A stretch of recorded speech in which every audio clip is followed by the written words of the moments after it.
Hello, everybody. Welcome to Case by Case.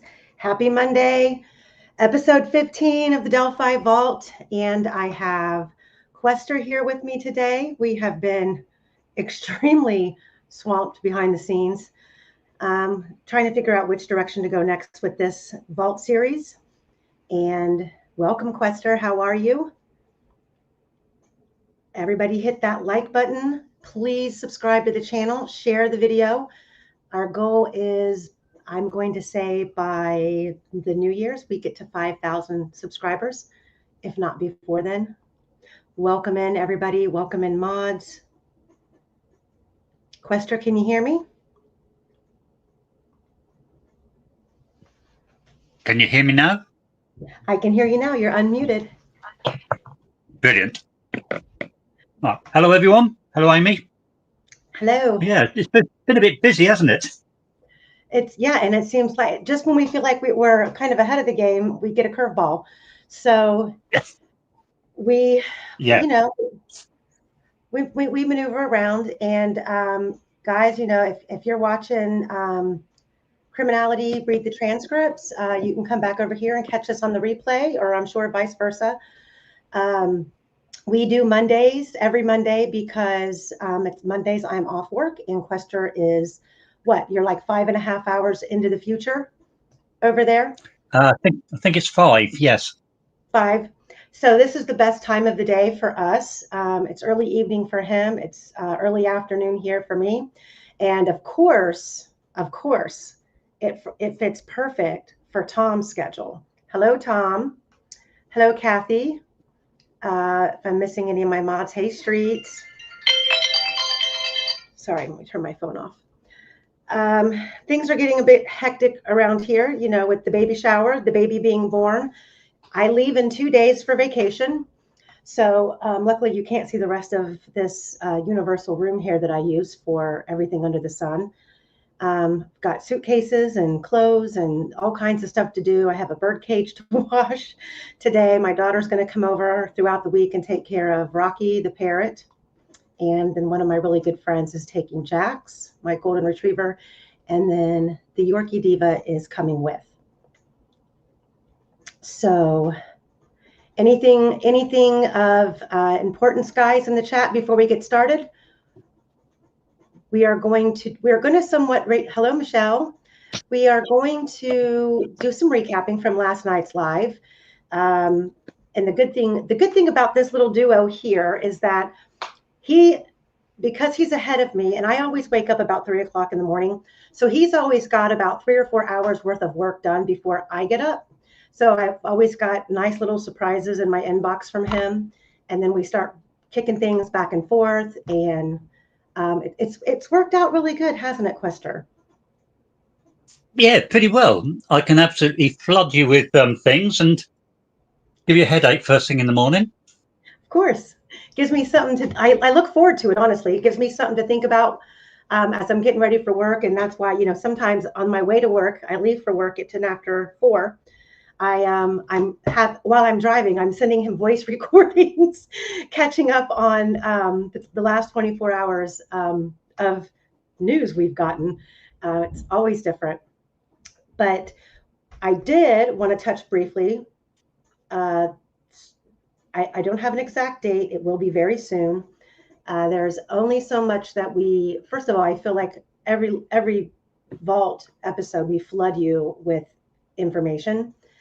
And then sometimes we've had to go back and correct simply because, we are human and this information is scattered out throughout the course of 8 years. Plus new information is coming in. The transcripts are out. So we have a lot of validating things that we can go to now and correct things that we thought were correct that are now proven wrong, or vice versa. So going forward, I believe we will be keeping the Monday Vault series going. We still have a lot more to go through. We are going to be starting a new series, which it's going to have to be during the weekend. And we will I have 2 or 3 special guests lined up already for the trial rebuttal series that we're going to be doing. And I do know that All Eyes will be joining us. I don't know if she'll make every single episode, but she will be working. We've already kind of talked about who she's going to be dissecting within the trial transcripts. So all three of us are going to kind of like divide and conquer. And today I do want to get into Chester 22, The Devil's Den. What is that? I know it, and I can't think of it. The Devil's Den. That's not that. Is that West Memphis 3? Am I mistaken? But so today we are going to touch base on. We have to simply to we like to show our work. So we're going to touch base on a couple portions of the transcripts that go along with kind of what we're talking about today. If you were with us last night, Michael was on, and we talked about some new things. We're going to go a little bit further into those today. Murder on the Arkansas trails this past Saturday.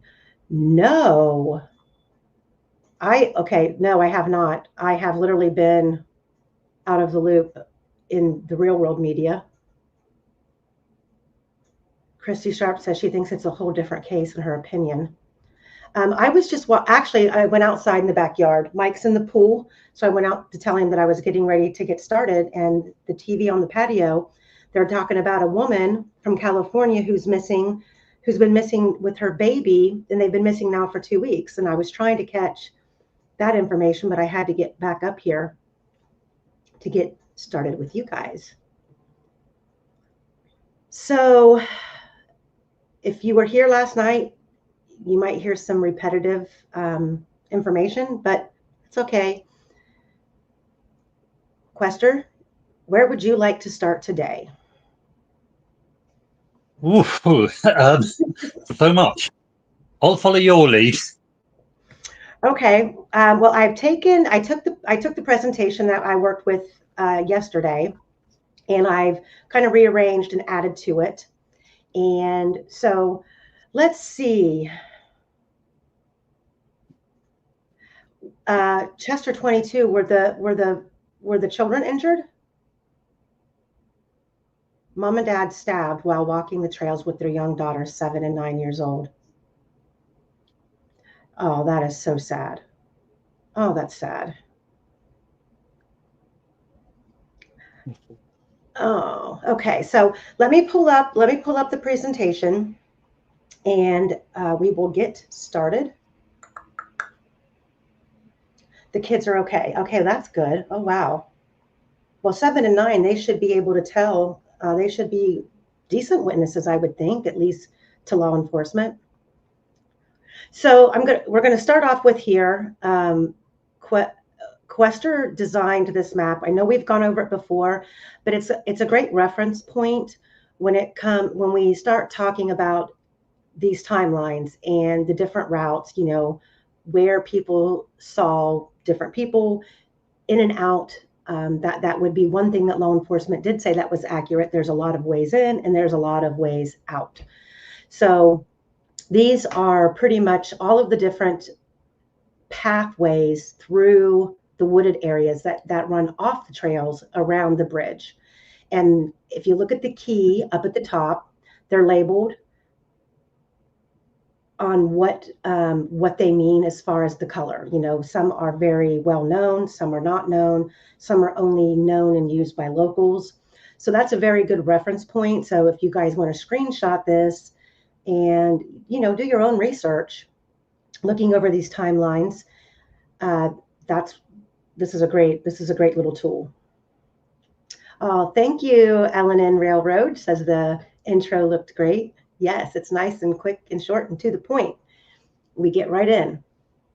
But I will start doing that little prelude of the music beforehand for you guys, so you can just hop on and listen for it to stop.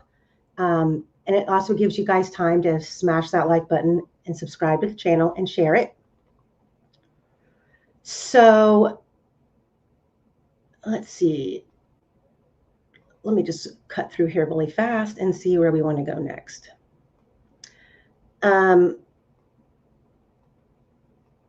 Okay, so So if you weren't here last night, and if you don't follow the channel's community page, I posted a lot this week on the community page, and it was very weird timing that some of this information I got. I also had another subscriber, and you guys are amazing because you guys send us stuff all the time. And I had a subscriber at I got it, I think it was Friday when I got up for work, a document that she had created purposely for this channel talking about hairs. And we had just gone through all of these docs about the hair, the clump of hair that we've all heard about throughout the years, but we never heard about it at, I don't believe we ever heard about it at trial, where it was located. Well, now we know. But first, we're going to start with the Lieberts. And to me, this is a no-brainer. There is absolutely, in my opinion, and Quester, I want you to chime in on this as well. There's absolutely, in my opinion, no coincidence that a man is lurking around the Monon High Bridge on the private drive earlier in the day, morning of February 13th, wearing a face covering. And this officer here speaks directly to David Liebert, which is Teresa Liebert's husband. Teresa Liebert did testify at the Delphi trial for the defense. And when you say for the defense, don't get it twisted that she was a supportive defense witness. It was the defense who called her. Now you have to ask yourself why the state didn't call her and why we've never heard this exact amount of information about what they actually told law enforcement. So the statement, for those of you who are listening on your phones and can't watch, at one point in the morning, while gaining permissions for property around the area, I spoke with David Liebert, who lives at 2482 North 625 West. Now, this property is the last house before you reach the gravel start of the private drive that leads down, that goes underneath the Monon High Bridge and then curves around up to the Weber property. There's also a gate there. And for whatever reason, the gate is used to keep people out of that private drive area. I guess they don't want people walking back there. I'm not really sure why, because I thought that it was, once you get so far back there, it's really like public. It's like, I think the McCain brothers were trying to incorporate all of that as part of the public trail system. So, I mean, maybe they have vandalism or problems like that they want to prevent. But so David lives at the start of a private drive that takes you back to the High Bridge. I had asked David if he had seen anything suspicious in the area within the past day.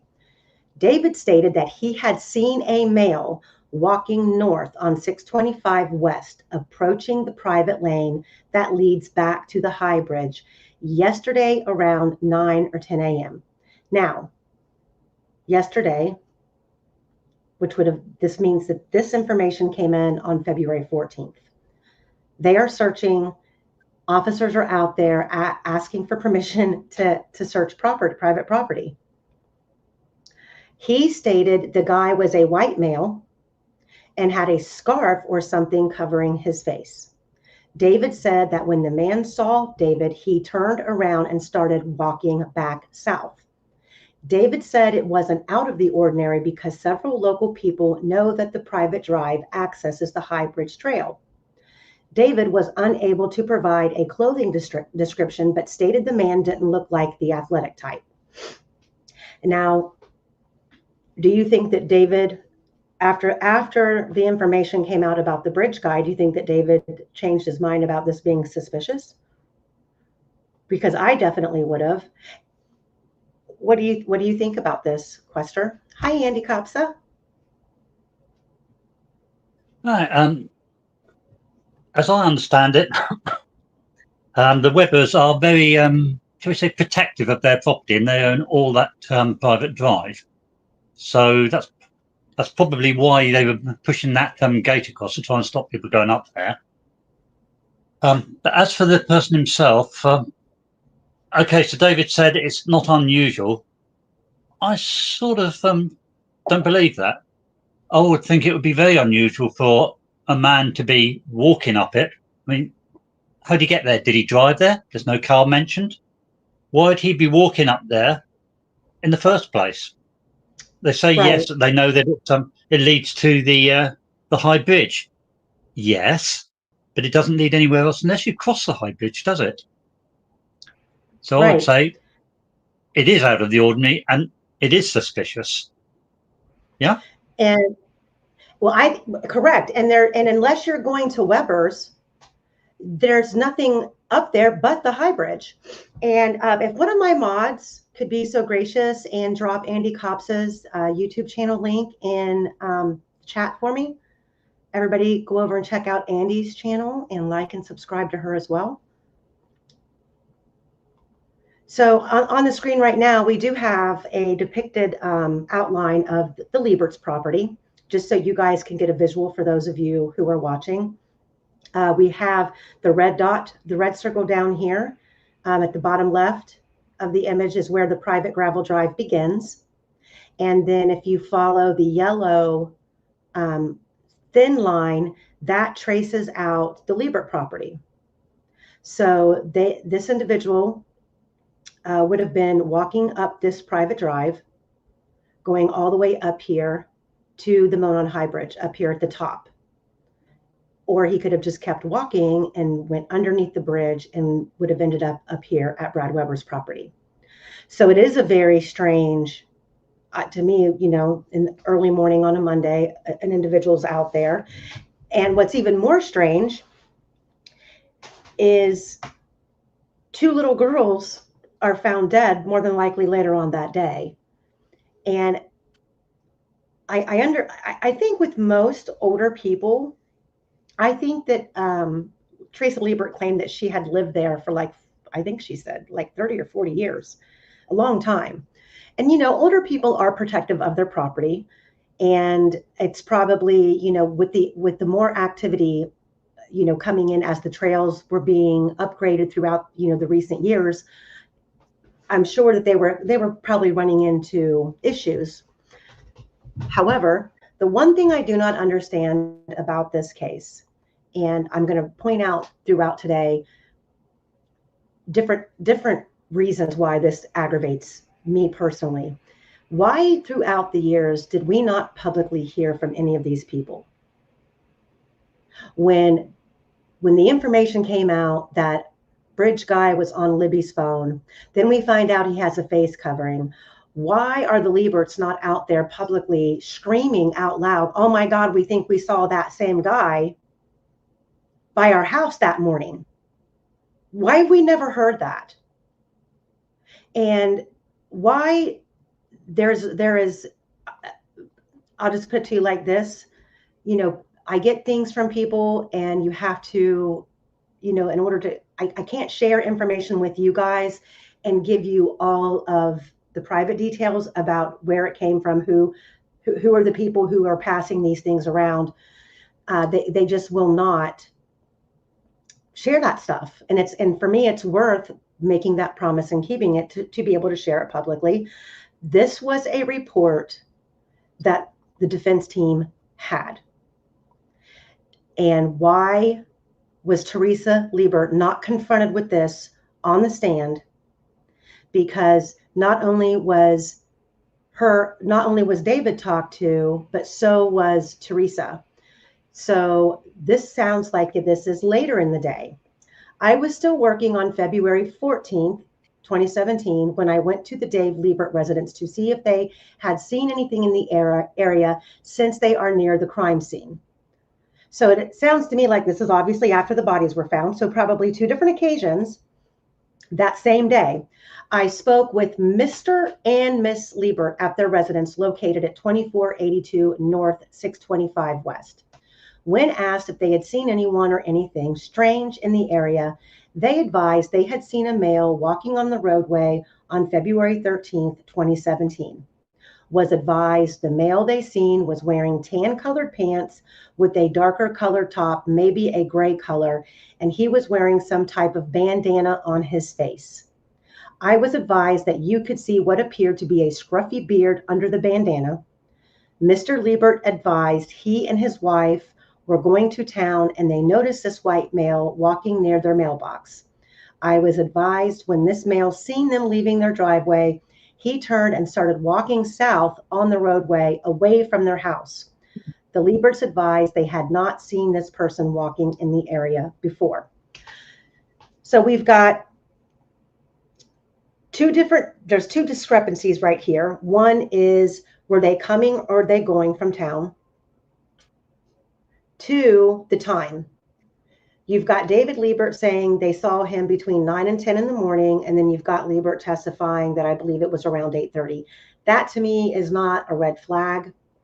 Coming or going is really not a red flag. What is a big deal is, how do we get this sketch that reportedly came out of those eyewitnesses who claimed the man had his face covered? This is exactly the effery that we're getting with the bridge guy sketch. How do we have a full-faced bridge guy sketch? And the people who believe that Richard Allen is guilty are like, yeah, it looks just like him. Well, who made it? No, the man had a face covering. No one's seen below his nose. This is really just ridiculous to me. Quester, do you want to chime in? Yeah, regarding the so-called bridge guy drawing, the police artist actually admitted that he made up everything from about halfway up the nose downwards. He made that all up because nobody could give him any information on it. So if someone's saying, yeah, that's him, how many times have they seen Richard Allen with half his face missing? It's absolutely ridiculous. And then when you bear in mind he had the hat on as well, the only thing that people have seen are eyes. Mm-hmm. You can't identify anyone that way. You know, seeing someone for a couple of seconds, seeing their eyes for a couple of seconds, forget it. Right. And I guess, I think one of the points that I was trying to make last night about the trial transcripts, you know, when you're dealing, we can personally speculate and reflect. However, to me, what these witnesses state on the witness stand under oath is kind of a locked-in statement unless we have proof that what they stated wasn't true. These reports, they didn't lie, they omitted very key information. That to me is a problem for both the prosecution and the defense team. That is another reason why we don't have the transparency in this case that we should have. Prosecution doesn't want us having it because they know that we're going to pick it apart piece by piece. The defense doesn't want us to have it because we're going to pick apart all the mistakes that were made, intentional or otherwise. Not calling anybody lazy. It's just an epic fail, and it's costing a man 130 years of his life who very well could be innocent. And it's reasons like this that we cannot as a community give up. And I personally will not feel defeated or sorry about any minute that I put into researching this stuff for this case. Even if we come to the end result that Rick Allen was involved, I don't believe he was, but even if we do, I'm doing it not only for the justice and people's civil rights, I'm also doing this for Abby and Libby because they deserve that much. The way that these girls, you know, they suffered that day, you know, they deserve justice, and we don't have true justice yet.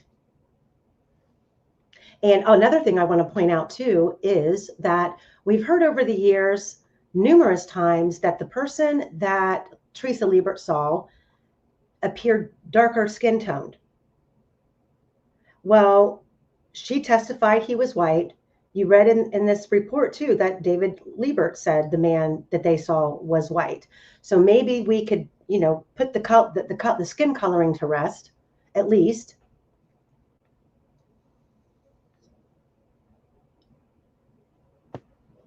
Let me see here.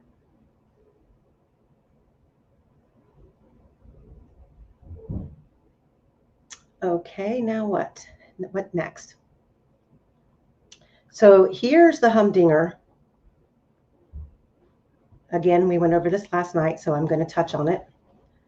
February 17th at approximately 1600 hours while at the Delphi command post, I was advised by dispatch that a female called reporting that she had located hair on the walking trail near the Monon High Bridge. I went to the trail and I was walking towards the bridge. I encountered a female and two small children walking the opposite way. I inquired if she was the person that located the hair. She said she was and that she placed a cup next to it. She described it as a blonde clump of hair under a tree just prior to the bridge. Since we were not close enough to the area, I could not see the hair. I inquired if she had provided her name and other information to dispatch. She said she had. I continued towards where she said the hair was, and she left. As I was approaching the barrier to the bridge, I observed a cup under a tree on the right side of the trail. There was blonde hair also under the tree. I took pictures of the hair in place. I put on latex gloves and placed the hair into a brown paper evidence bag. The evidence was sealed and stored in temporary storage at the command post. Nothing further at this time. I can't, first of all,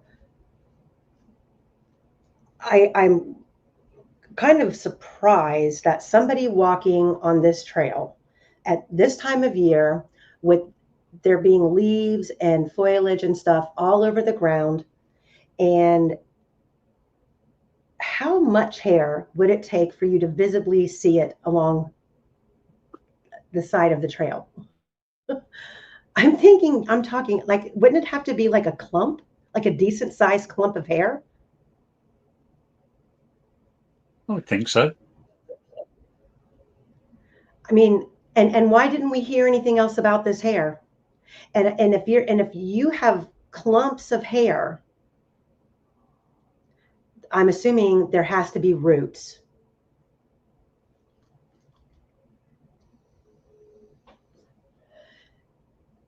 So I wish, Quester, we have to find that Matt Hoffman thing. Yeah, it's buried in files somewhere, but we have got it somewhere. Yeah. It's important to note that it is a blonde clump of hair. Mm-hmm. Well, and everybody, I know that you're going straight to Kelsey, and I know that you're going straight to the hair in Abby's hands or on her finger. But let's stop. Let's just, be open-minded for a minute and go back to what we talked about with the phone data and how we mapped out for you where the Apple Health data was compared to the distances that we know factually, the distance from the Mears lot to the first plank of the bridge, the entirety of the bridge, and the Apple Health data after the south end of the bridge when the bridge guy video ends. And one of the routes that we took that fits with everything almost perfectly is the girls coming back across the bridge. What if there was a struggle at the end of that bridge near the barrier? Because that is exactly where that path, if you're approaching the Monon High Bridge, that's exactly where that path to the left is, leading all the way over to the cemetery or even down to the crime scene. What if there was a struggle there? And one of the girls, Libby's hair, it was blonde, maybe Libby's hair was pulled to get her to cooperate and do what they wanted her to do. We just don't know. But let's not just go straight to Kelsey. Let's just go to all of the possibilities that, we have available. And who said that?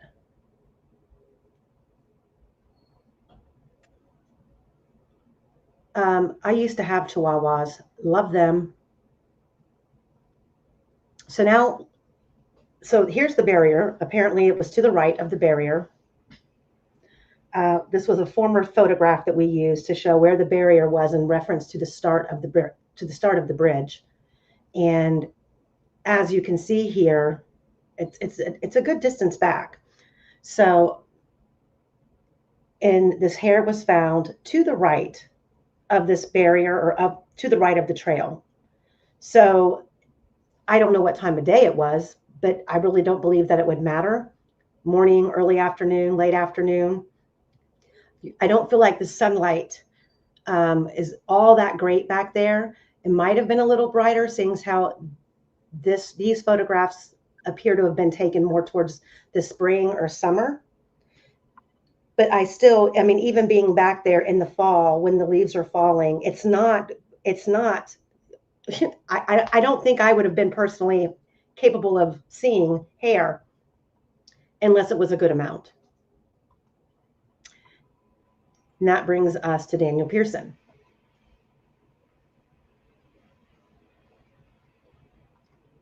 And if we believe that he wrote this account, we have him making this public statement through social media. Many people wonder about this sketch still. And I will tell you where this came from. This was a social media post acquired years ago by Skip Jansen, who did thorough research on Daniel Pearson. So I can tell you that. Many people wonder about this sketch still. I will explain it once and for all. The sketch you see below took 5 months to create and was released July 17, 2017. The sketch was made with the input of 2 witnesses and Libby's video. The 2 witnesses are the 16-year-old girl who saw the killer on his approach near Freedom Bridge and in his disguise. The other witness is me, Daniel Pearson. As you can see by the quotes below, I was close enough to even see his eye color. But remember the girl I was with? She saw nothing. So police didn't really question her. Remember Cheyenne and her friend? They said they were there too, but didn't see this guy either. Only me. So they didn't get questioned too hard either. Out of the 4 people, the 4 unreliable witnesses who say they were there at the time, I'm the only one who saw the bridge guy, so I'm the only one who can help with the sketch. Now, first of all, let me clarify. He is not talking about the young bridge guy sketch. I showed this photograph because he looks exactly like the young bridge guy sketch that came from Betsy Blair. Daniel Pearson is also talking about Rayleigh Voorhees, the 16-year-old who saw this person at Freedom Bridge. They're talking about the old guy sketch.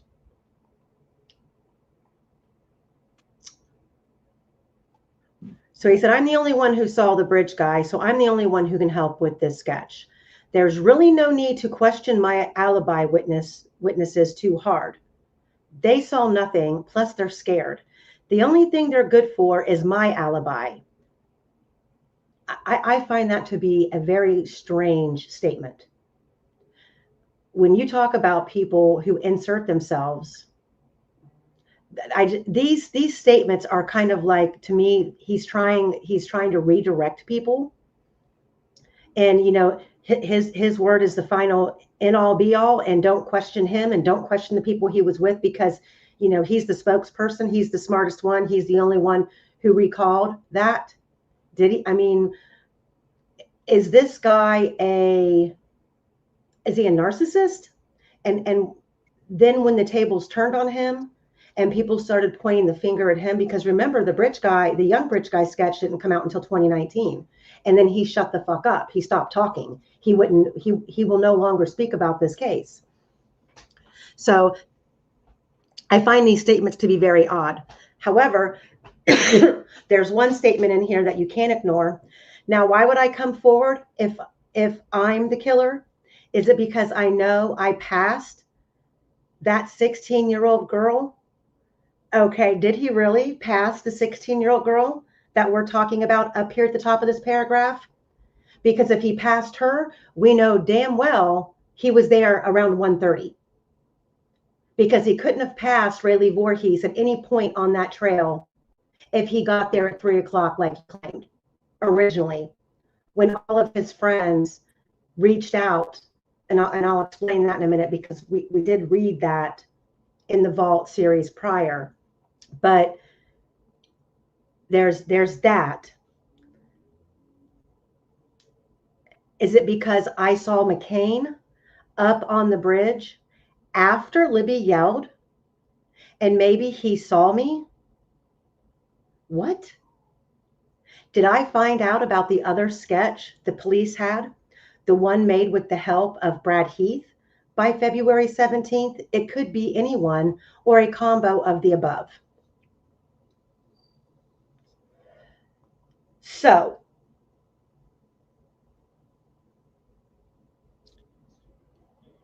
Quester? The interesting thing is, we're assuming this is true. He said that he saw the 16-year-old girl, which is Rayleigh. Well, I'll say Voorhees because I don't know how you pronounce her first name. So that puts him on the trails before 1:25. Well, we do know that there's the bench picture at 1:26. Yeah. So, but we then have McCain saying that he didn't arrive until, what was it, 2:30, and went out on the bridge at 3 o'clock. Well, Dan McCain said that he arrived between 2 and 3. And see, guys, Tom, you're absolutely right. How can there be so many moving parts? And that's the problem. That is the conundrum why Quester and I and Kathy, our mod, she helps behind the scenes as well. And we have several others that choose to be unnamed, that we all work on this stuff. And they are moving parts. And when things like this, I was on the phone with Skip Jansen for about 2 hours the other day, going over all of this, because he had communicated with Daniel Pearson to a degree. And if those of you aren't familiar, I know that most of you should be familiar with True Crime Garage, but there was a series that they did called Under the Bridge. And after those series aired, people reached out and that knew Daniel Pearson, who said, why are you guys claiming that Daniel Pearson arrived on the trails at 3 o'clock when he told all of us that he was there by 1:30? And in the future, we are going to go over text messages from Shelby Hicks's grandfather, who claimed she was also there at 1:30. Why her grandfather would be speaking on her behalf, I don't know. But we have, and I went over it prior to this presentation. I have to track it down. I know it's in the Vault presentation somewhere, but we have information that supposedly came from Matt Hoffman to another YouTube creator, or I'm tired of the word YouTuber. Alternative media sources is really what we are. I think people are getting more true and factual information from those of us who have platforms like this than we actually get from law enforcement or local media outlets directly. But Matt Hoffman discussed there being an argument between Kelsey German and Libby at the Mears lot. Then Quester dusted off the old files in the computer and pulled out this gem. Now, this is a linguistic report. And Quester, do you want to tell the chat where this came from?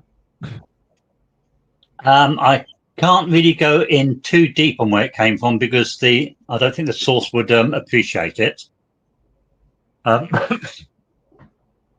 But if I start with K.H. Brewer, he is a forensic expert, shall we say, in linguistics. I believe he's Canadian. Why on earth they got a Canadian linguistics expert in? I don't know.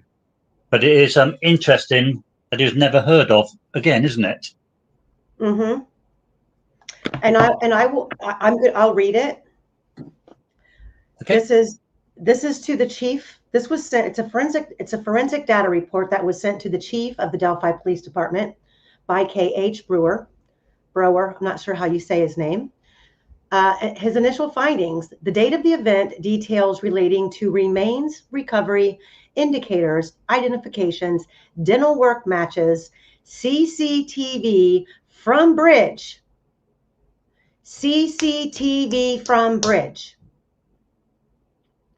Now, the last Vault episode that we discussed, I showed you a screenshot from a girl who claimed that she saw photographs of Abby on the bridge with two men behind her on social media, and then it vanished. And that sounds ridiculous, of course, but think of all of the things that have been scrubbed from the internet in regards to this case, starting with Robert Ives and his non-secular statement. Second, going with Becky Patty saying they got our girls on the trailer for the Dr. Phil show. Somebody called the producer for that network and said, remove that immediately. CCTV from the bridge. Do you also recall, Amy, that there were pictures of a trail cam close to the bridge? Yes. And so I have that photograph, and it's a trail cam attached to it. It's attached right at the south end of the bridge. And when I questioned it, I was told that it was a trail cam that law enforcement put up there after the murders. But I have a side note to go with that, and I'll go over that after I read the rest of this. So.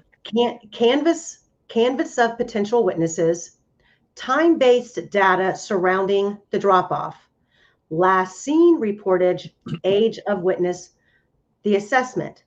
In light of counsel, difficulties had surfaced regarding timelines as a pair of girls involved in this event had gone missing, and the time stated as a pickup after an excursion may have been misleading. What does that mean? An excursion that may have been misleading. For one obvious reason, the girls were keen to remain near the bridge in spite of a sibling's order. In fact, the exchange may have been heated and duly noted by a third party. Well, duly noted by a third party indicates a witness. Who would that witness be? If that other document that I just read is factually written by Daniel Pearson, he would be that witness who did speak to law enforcement. This key point is in itself not as big a challenge to prioritizing details emanating from the site and the data supporting a charge, as is often the case. Site description: Monon High Bridge, wooden plank construction, Deer Creek overflow, remains found in woods, private property. Event description: unexpected schedule change, school cancellation. Material evidence. I find it very interesting that these are what this individual considers material evidence. A report transport on fire, I-70. A report Pleasant Run Elementary, 1800 North Franklin apartment fire. A report near 1630 Coolidge, Delphi.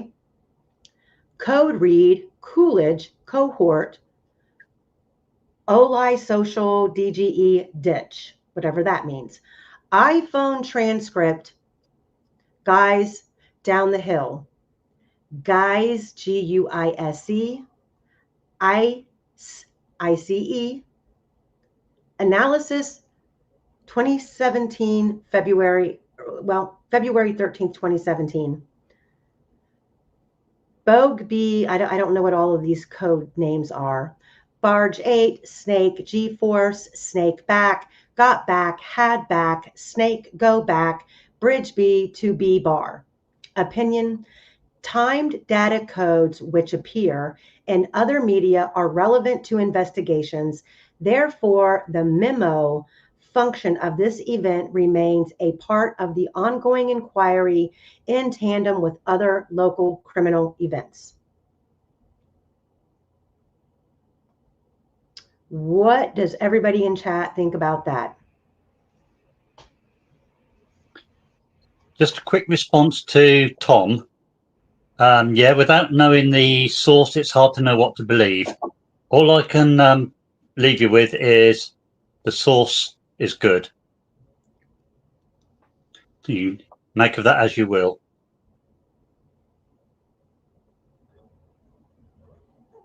So now we have Libby. So stop and think about this. So we've just done all this work on his damn timeline and trying, the easiest way, because it's very frustrating now that these trial transcripts are out, that nobody pinned down any of these witnesses on their exact location and time. We've got Daniel McCain claiming he arrived between 2 and 3. He went to the Monon High Bridge and he said he was there for about 30 minutes. Okay.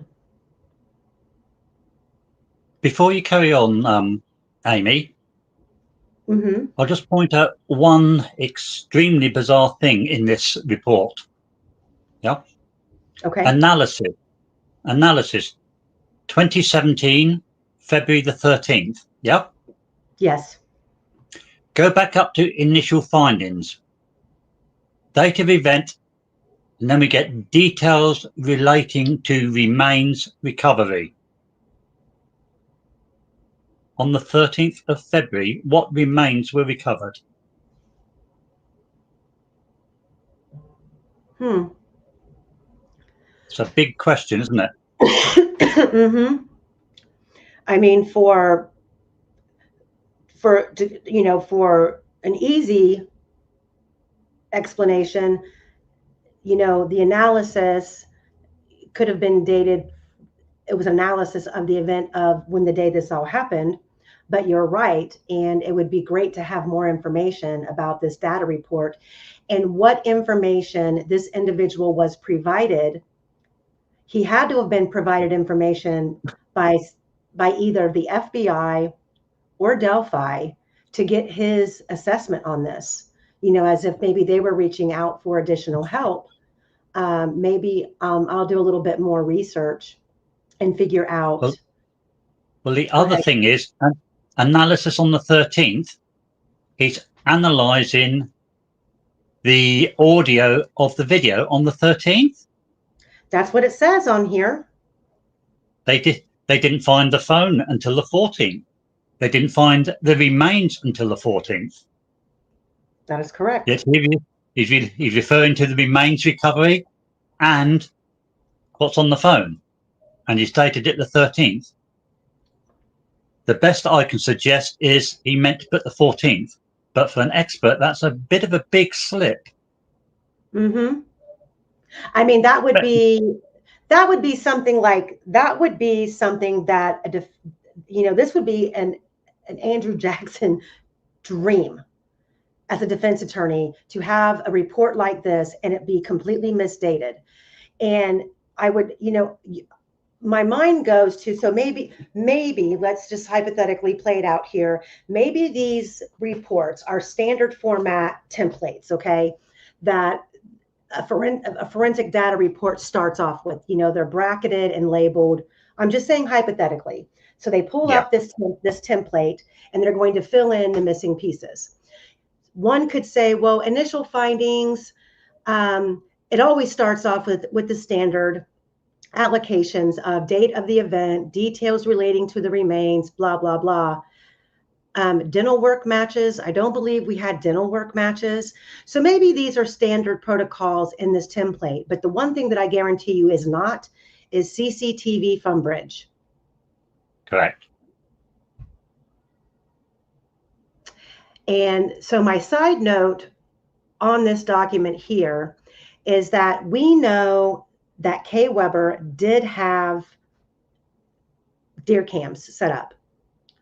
And it is a fact that Julie Melvin became very good friends with Kay Weber.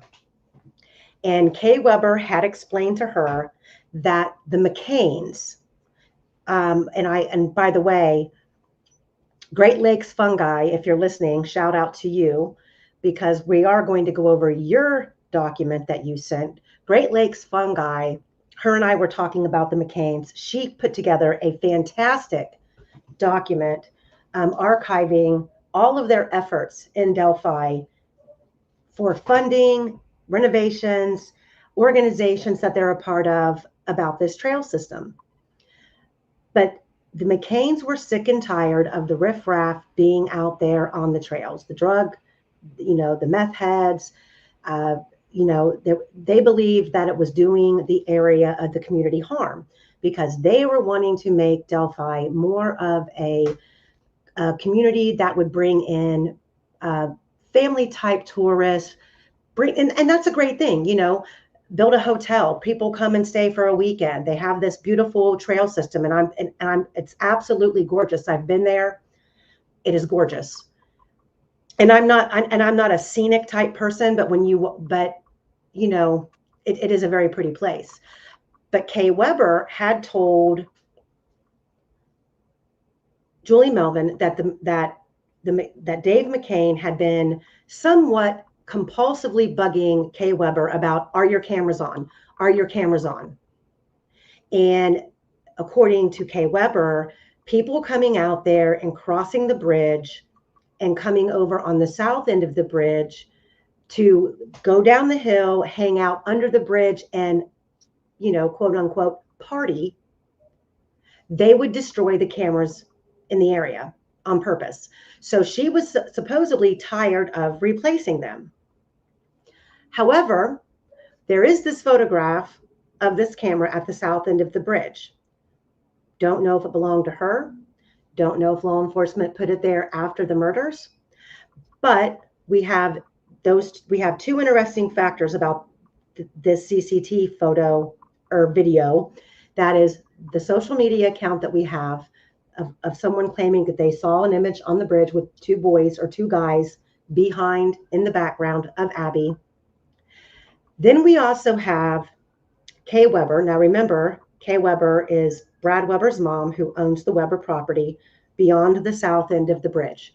She was in Arizona during this time. Her son was staying at the property. FBI went all the way to Arizona to interview her, and they showed her an image of someone on the bridge with a face covering and wanted to know if she recognized the man. And apparently she said, no, his face is covered. Now, we can assume maybe that this is the same bridge guy photo that we've all been shown. However, I don't believe the bridge guy photo, even though it's pixelated, I don't believe that image depicts a man who has half of his face covered. So that leaves us with what? And why this to me is the road that the defense team should have gone down.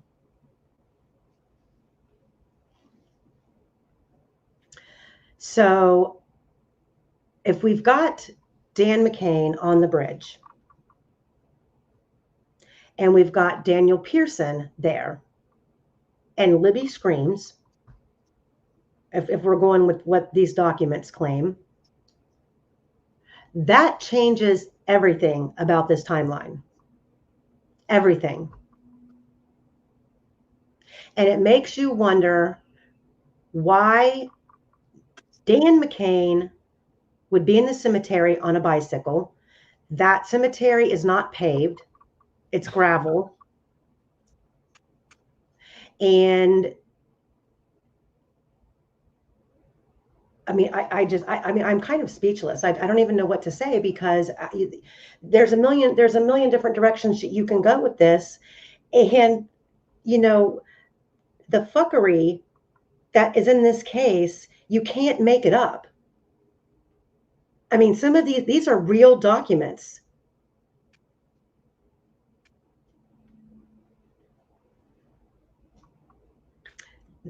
The other thing that I want to, there's one more thing, and I might have talked about it last night, but I did do a short video on it asking people what they thought. I do, and I will show it. I'm not going to show it today. I've just got too much in this presentation already. Kathy says, okay, free cuss day. Yeah, I've said a couple. Sorry, guys. This is frustrating. But Daniel Pearson told law enforcement, this is a report. Daniel Pearson told law enforcement that he saw a man with a camera, and the man took a photograph of him and Shelby Hicks without their permission with a disposable camera. Now we know Dan McCain claimed he had a digital camera and he turned his SD card over to FBI and he never got it back. But I mean, who? Just a quickie, Amy. Mm-hmm. You're mixing up Dave and Dan. Or yeah, Dan McCain. Not Dan. Dan was David, in the right. cemetery. Dave is the one on the side. Yeah. Easy to do. I do it a lot. Just so we don't confuse anyone who's listening. Correct. Dan McCain was the one. Let me see. Did I pull that in here? Dan was in the cemetery. Dave was on the trail. So I did. Hang on. I'm going to see if I can pull this up. I thought I added it, but I didn't.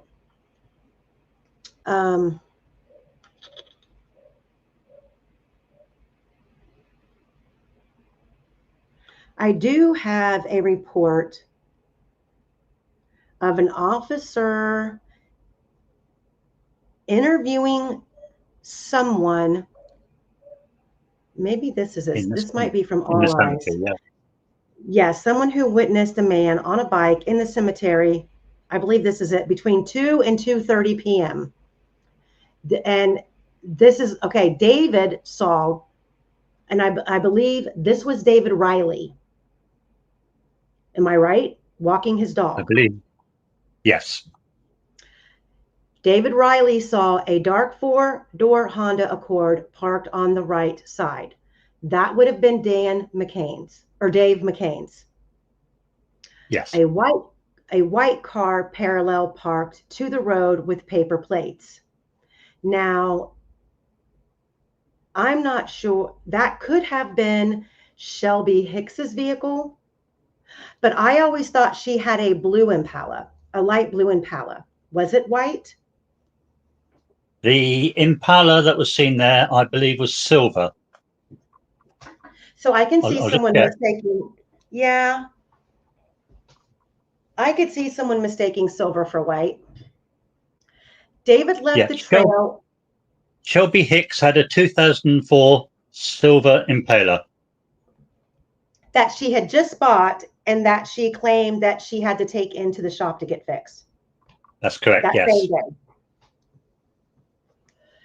The white paper plates vehicle, I believe that belonged to, let's just check.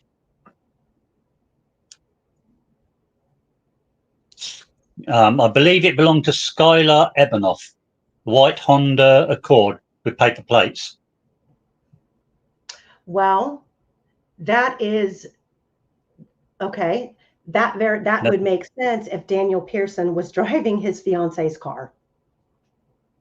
That would, yes. Because Daniel Pearson was engaged during this time, and he was cheating on his fiancee with Shelby Hicks. The other thing I have a note of is that a few of the Kokomo crew supposedly arrived about 1:30 with Skylar. With Skylar or? With Skylar, yes. See, that's a whole nother.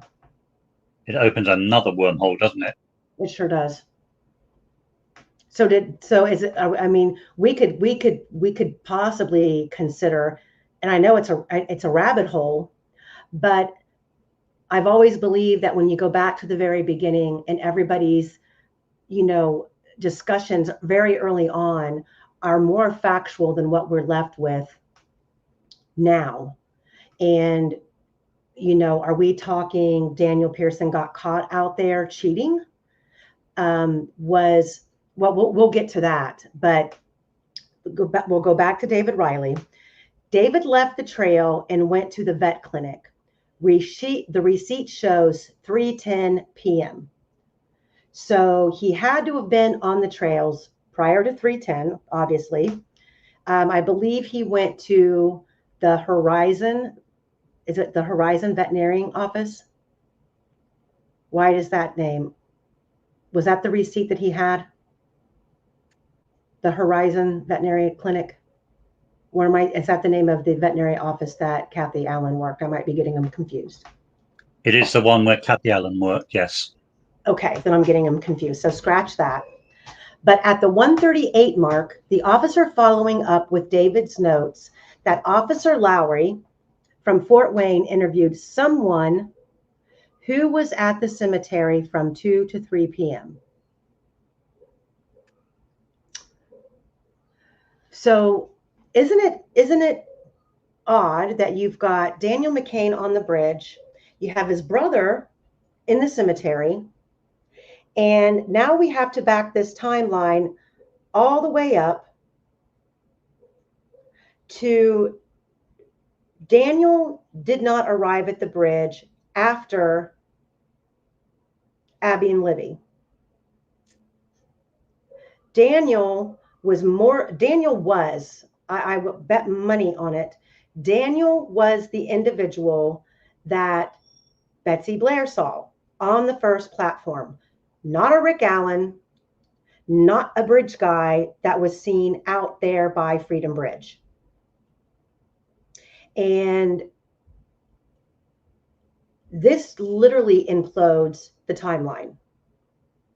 And when you talk about there being individuals in the foreground of this 207 photograph of Abby not the photograph, I'm sorry, from the actual bridge guy video, all these people being there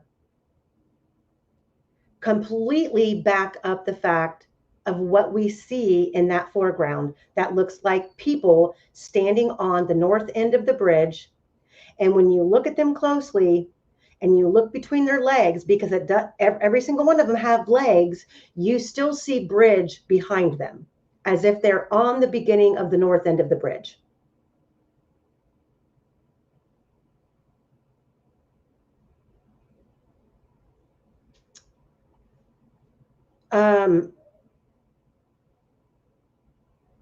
Let me see. And then you've also got Cheryl Loeffler.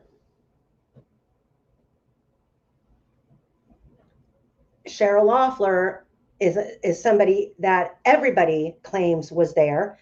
Some people have even stated that Cheyenne lied and she wasn't with Shelby Duncan at all. She was with Cheryl Loeffler. And I've gone down that whole scenario with you guys as well about who Cheryl Loeffler was, how her and Cheyenne knew each other. Cheyenne was married at this particular time to a guy named Chase Ingalls. Chase Ingalls' brother, Jack, had a baby with Cheryl Loeffler. Jack was living with his current girlfriend and their child on the Palladino property in late 2016 and during February of 2017,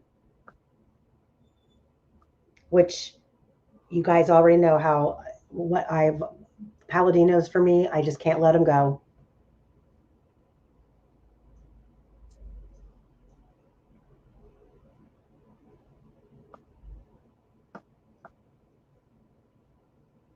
That's right, Teresa F. Yes, because the white car on the side of the road, let me see here. I'll pull one up for you guys.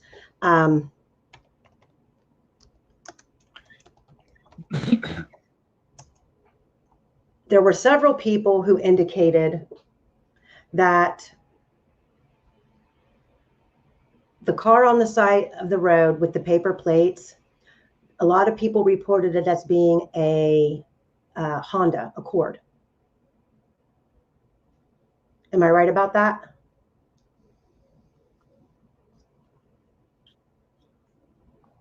Yes, a white Honda Accord. So, let me see here.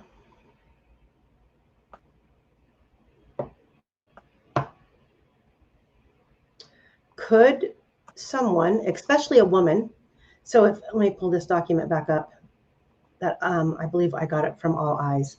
Michelle Weiss, we've talked about her before, and she did report that she drove by around 3 p.m. Michelle Weiss drove by Mears around 3 p.m. and saw white passenger car with paper plates, Shelby Hicks, dark color small car, which could have been assumed to be Dave McCain's. Dave McCain drove an older dark colored Honda. Now, if you take a look at a 2004 Impala, where did it go? I just saved it. Come on. I would, at a quick glance,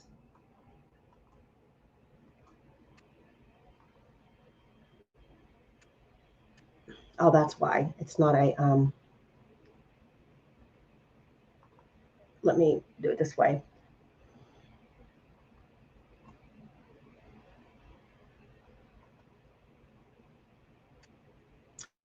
I think I could look at this.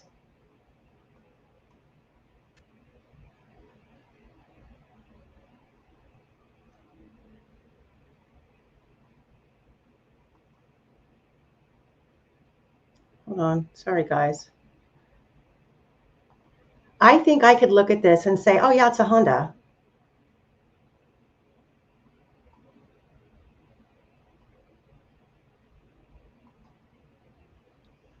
Can you guys see my screen?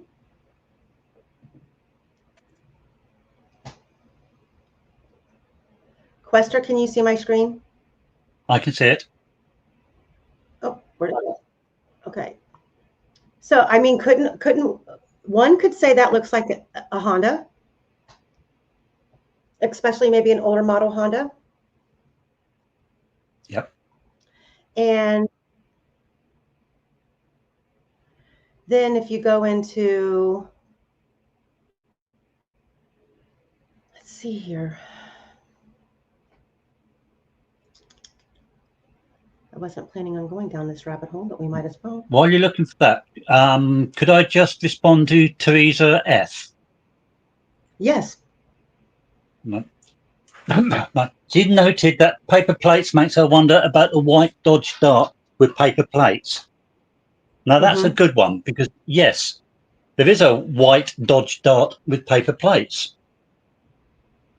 And the interesting thing is that it was that white Dodge Dart was owned by one of the Kokomo crew who is alleged to have been with Skylar Ebanoff. And It gets a bit more confused because the plate on that on the white paper plate is the same number as a Grand Am 2001, a grey Grand Am owned by Gabe Ellis in 2016. It is also the same paper plate number as a vehicle found later ditched in Kokomo. It is also the same plate number that was seen at Tina Riddell's. On the 12th. So when you tie all these together, it sort of gives the impression that that white paper plate was being passed around.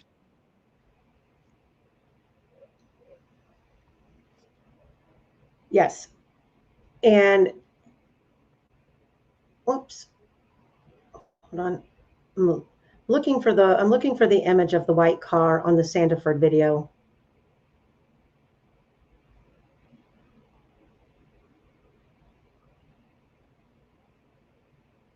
Let me see.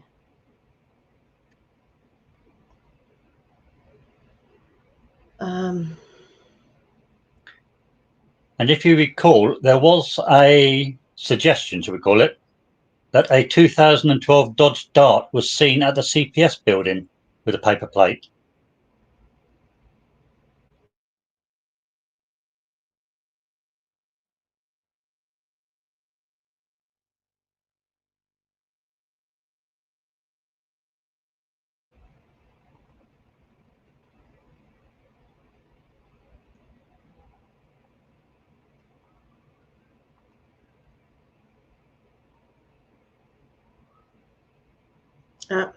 I can't play it, but yes, there was a vehicle, that white vehicle, pulling into the private drive. I can't pull it up. I thought I had it saved for easy access. I've shown it before, but the white vehicle does pull in at 2:08 on the private drive, and I have to say that the body style of that car from that distance is you really can't depict what it is. But could it be the same type of a vehicle? A Dodge Dart, a white Impala? Now, that gets us into this next, let me see here. Oh, that's not it. This next bit of information from Diener, Stacy Diener, one of the attorneys, the late addition to the prosecution team in the case against Rick Allen. A couple of her transcripts that were captured of her speaking about the prosecution's case. First one says, when it came to the defense's case, they called people who were on the trails that day, but it seemed like all of them were there well after the crime would have occurred. What did you make of that?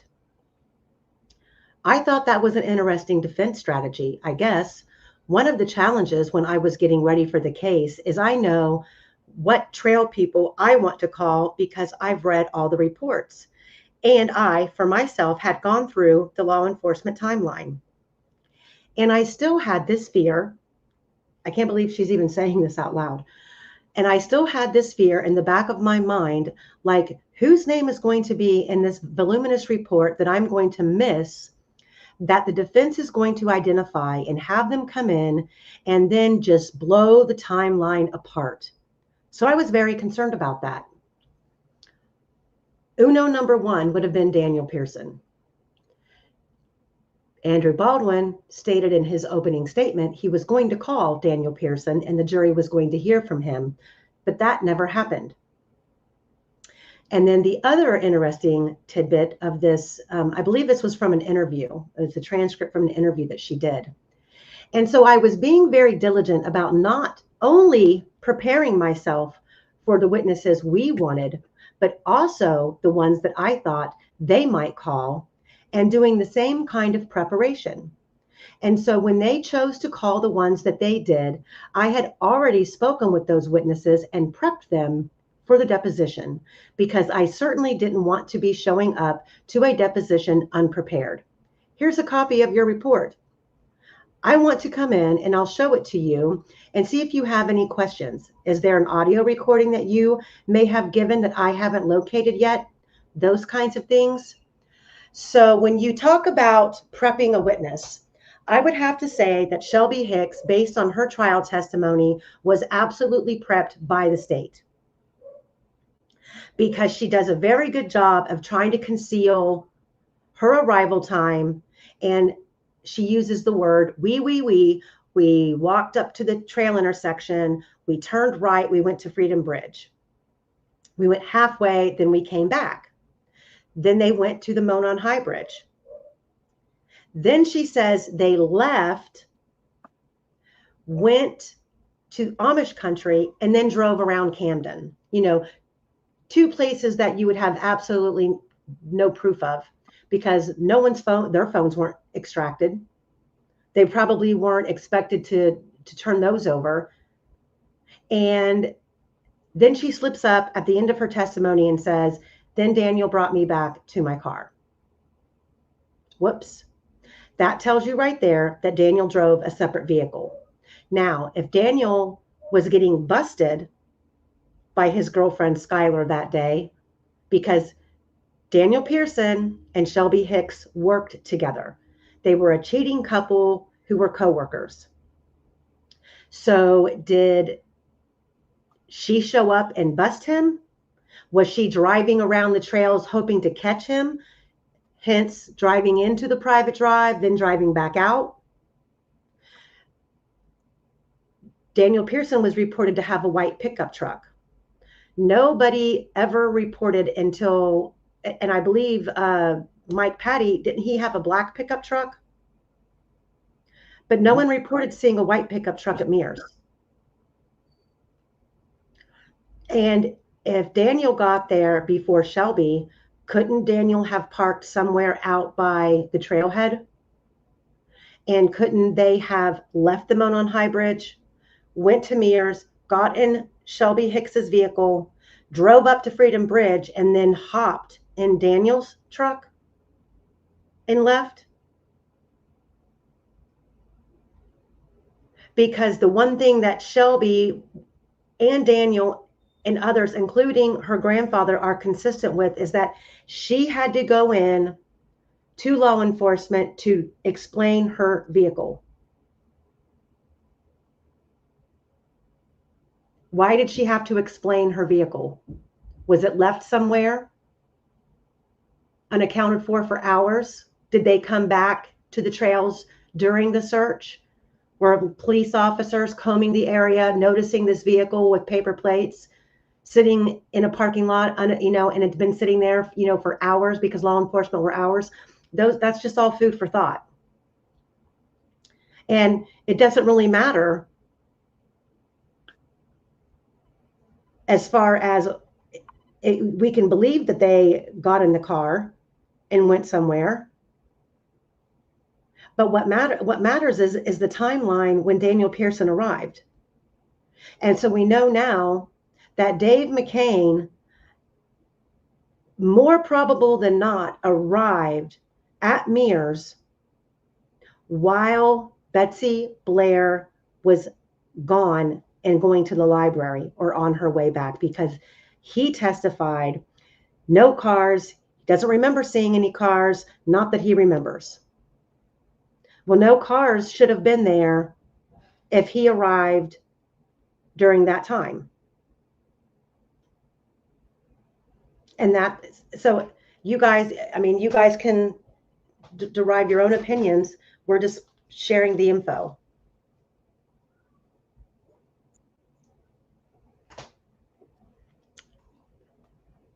Teresa F., I'm not sure what cartel. Garrett Kurtz claimed the Paladinos were involved with the cartel out of Arizona.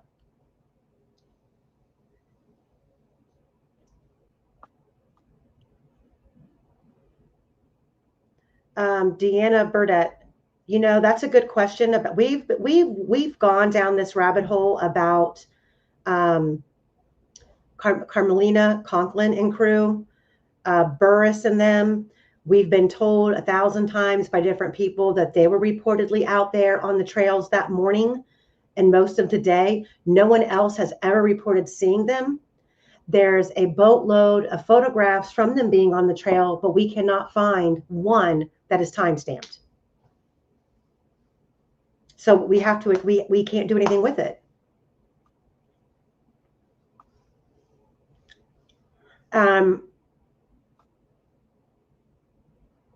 Trial Junkie, yes, I have that arrest report.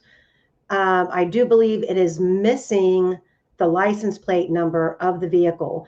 And what I was trying to get, and I don't believe that information that you sent me had this as well. There was rumors that the inventory of the vehicle that Gabe Ellis was pulled over and arrested in had night vision goggles and trail cams in the trunk.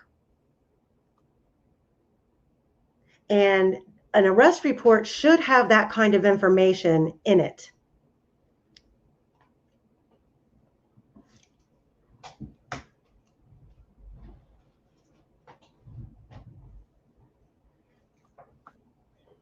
So I find it really interesting that even a member of the prosecution team knew the defense had the capability of calling a witness who could destroy the timeline.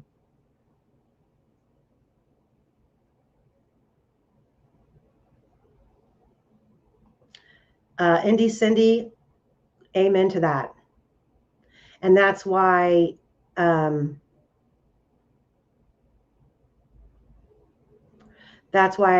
I have not been able to pin down what I was told about Derek German purchasing a large quantity of, I believe it was ice, which is some form of meth, from Derek German. Supposedly, there was supposed tip came in that Derek German bought a large quantity of meth from Mark Palladino and never paid for it. Trial Junkie says it shows all of the info in his car. Do me a favor, you know what? I think I downloaded it and put it in my Dropbox. If you send that to me right now, I'll pull that up. Sorry.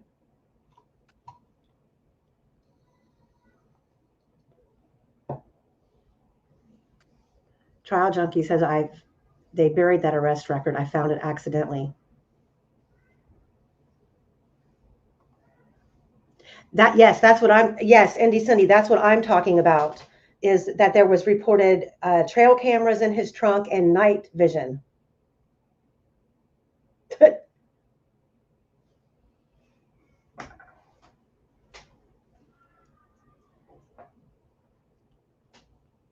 And I do know that Andrew Baldwin went to the Indiana Women's Prison to speak with Ashley, wanting to know if Ashley knew if there was a connection between Garrett Kurtz and Gabe Ellis, because he was planning to go to Pendleton to interview them. And Ashley did not know Gabe Ellis, so she didn't know if Garrett knew him or not. But that was before the Franks memo came out. Hey, Jerome. And at that time, Gabe Ellis and Garrett Kurtz were both in the Pendleton prison. Okay, so I'm going to pull this up. Thank you, Trial Junkie. Just a quickie, Amy. You were saying a period when there were no vehicles at Mears. Dragging in all the data, I think I sent you it, looking at all the cars that we know of that were there or parked outside of it. There's only one small time when there were no vehicles there, and that's between 1:15 and 1:25. So if David McCain said he saw no other cars when he arrived, the only time that he could arrive, and that would be true, would be in that time. Yes, and that was an important factor, because if we take what we were trying to do is put together the pieces of this puzzle of knowing, okay, so Dave McCain parks at Mears, no other cars. It takes him 8 to 10 minutes to walk from the Mears lot to the first platform on the bridge. Then he's out on the bridge for approximately 30 minutes, give or take. Okay, so we were trying to track where Dave McCain was when Abby and Libby were reported to be dropped off. And based on what Daniel Pearson is saying, that puts David McCain flat on the bridge when the girls arrive there. That's correct, yes. I'm going to pull Gabe Ellis's arrest report up.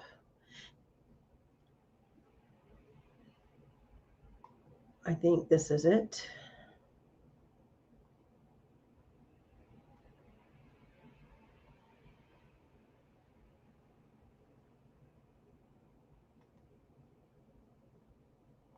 Oh, hang on a minute.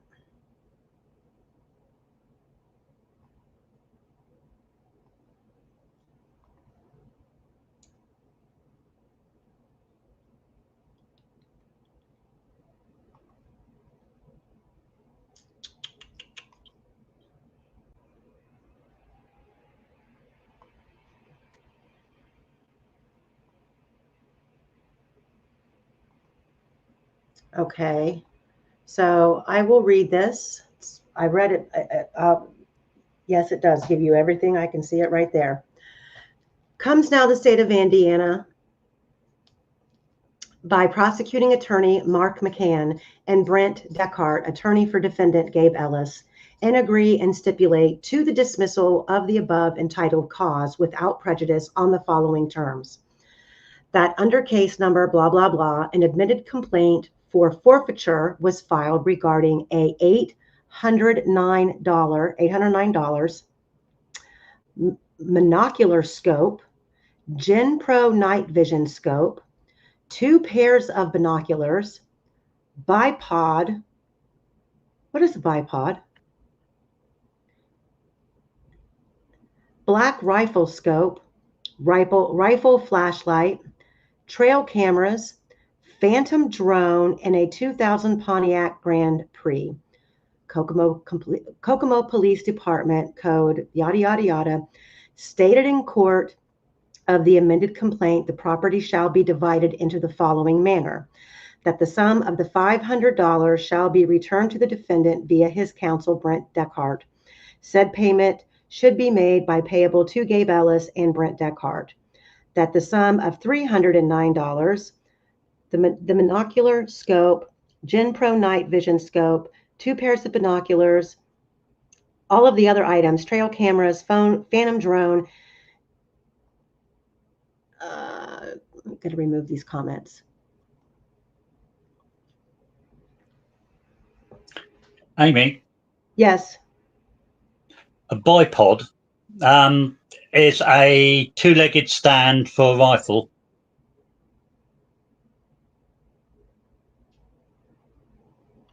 Now, okay. Yeah.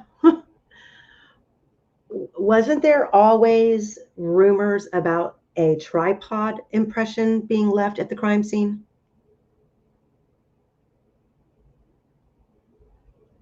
I haven't heard that one. Or am I making that up?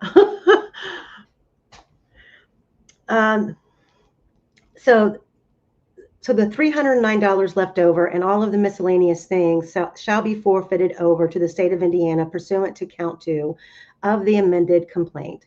The cash shall be paid over to the Howard County Law Enforcement Fund, and the property may be used for law enforcement purposes for a period not to exceed 3 years. After which the property shall be sold and the proceeds be paid over to Howard County, yada, yada, yada. The defendant hereby releases and forever discharge the plaintiffs, the state of Indiana Kokomo Police Department, and all political subdivisions and law enforcement agencies for any claims whatsoever, kind and nature, whether known or unknown, arising out of the above entitled cause and any related matters, conduct, or cause of action. So now what in the world would he have all of that stuff in his car for? B. Jones says, yes, a tripod was brought up early on in the case, and it was probably used for KK snuff film, maybe. I don't know. Sounds like someone was going out hunting. Uh-huh. Yeah, and it doesn't sound like it was ever entered into evidence.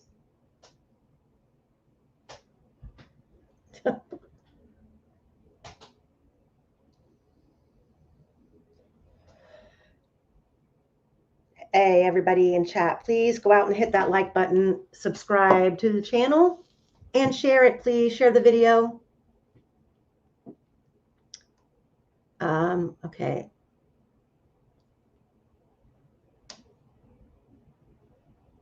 Well, you know, the thing with the cartel is, so I do know that the Paladinos, the Mark and Curtis are brothers, Big Curtis.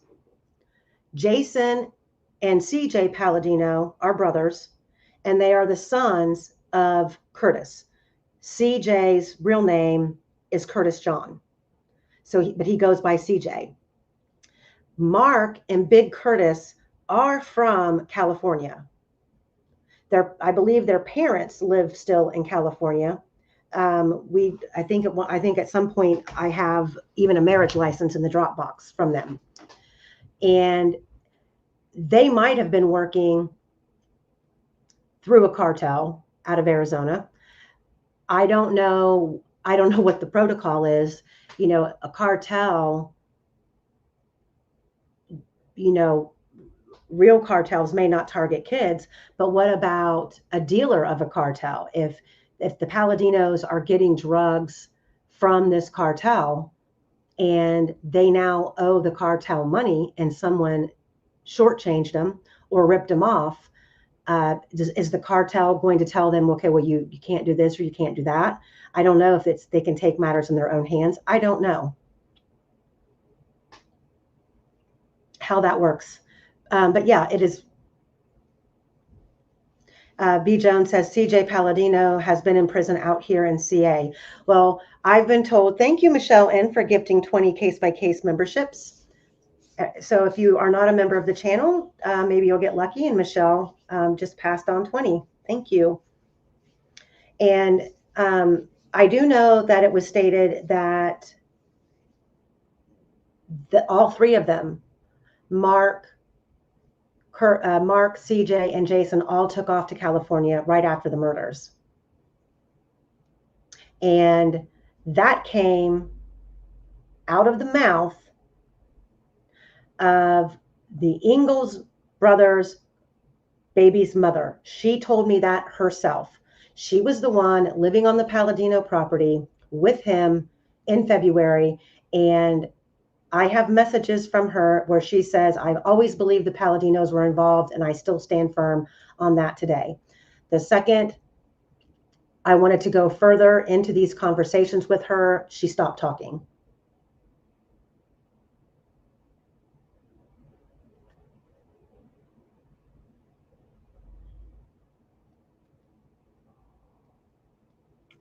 So yeah, Mark Palladino is currently in prison. Talitha Beckley, Mark Palladino's sidekick, was just released in December. For those of you who would like to send her a Facebook message and tell her hello, she's got a new Facebook account. So does Jasmine Parker, a second one. Okay, so thank you, Trial Junkie, for getting that to me right away. I will post this for everyone so everyone can have a copy of it. Let's see here. We'll remove that. Now back to where we were here. Wait a second, I keep pulling that up thinking that it's not the right one. Okay. So I know on Andy Cops's channel, there was discussion of the Wi-Fi network connection. I believe around the 4:30 a.m. mark on Libby's phone. And I think,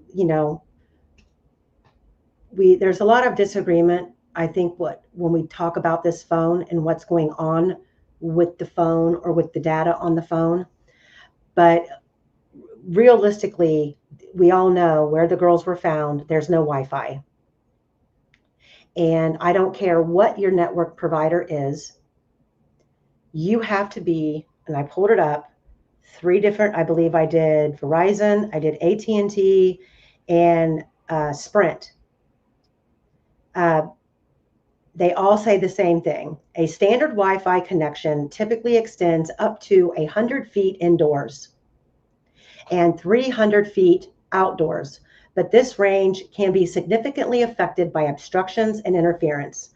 For optimal performance, it's generally recommended to stay within 150 of the router indoors. Wi-Fi direct connections, which allows devices to connect directly to each other without a router, can also reach up to 200 meters. But these connections are also subject to range limitations. So I'm not a phone expert.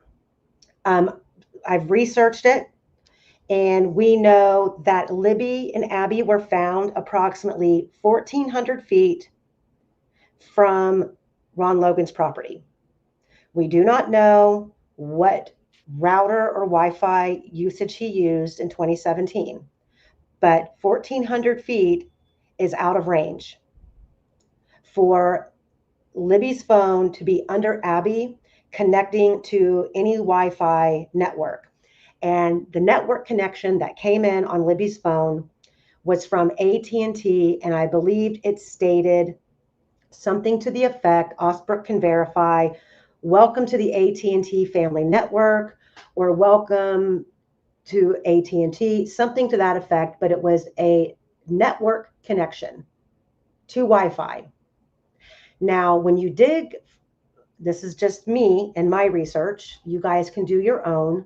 When I've researched it, the most popular opinion about that type of a notification coming in means a SIM card was returned to the phone, or the phone was touching Wi-Fi somewhere. And if the phone is in the woods, not near Wi-Fi, the phone was, this is what we're getting, the phone was near a Wi-Fi network at some point. And I'm going to take Quester's quote, and I'm going to emphasize it again. We are talking about the phone.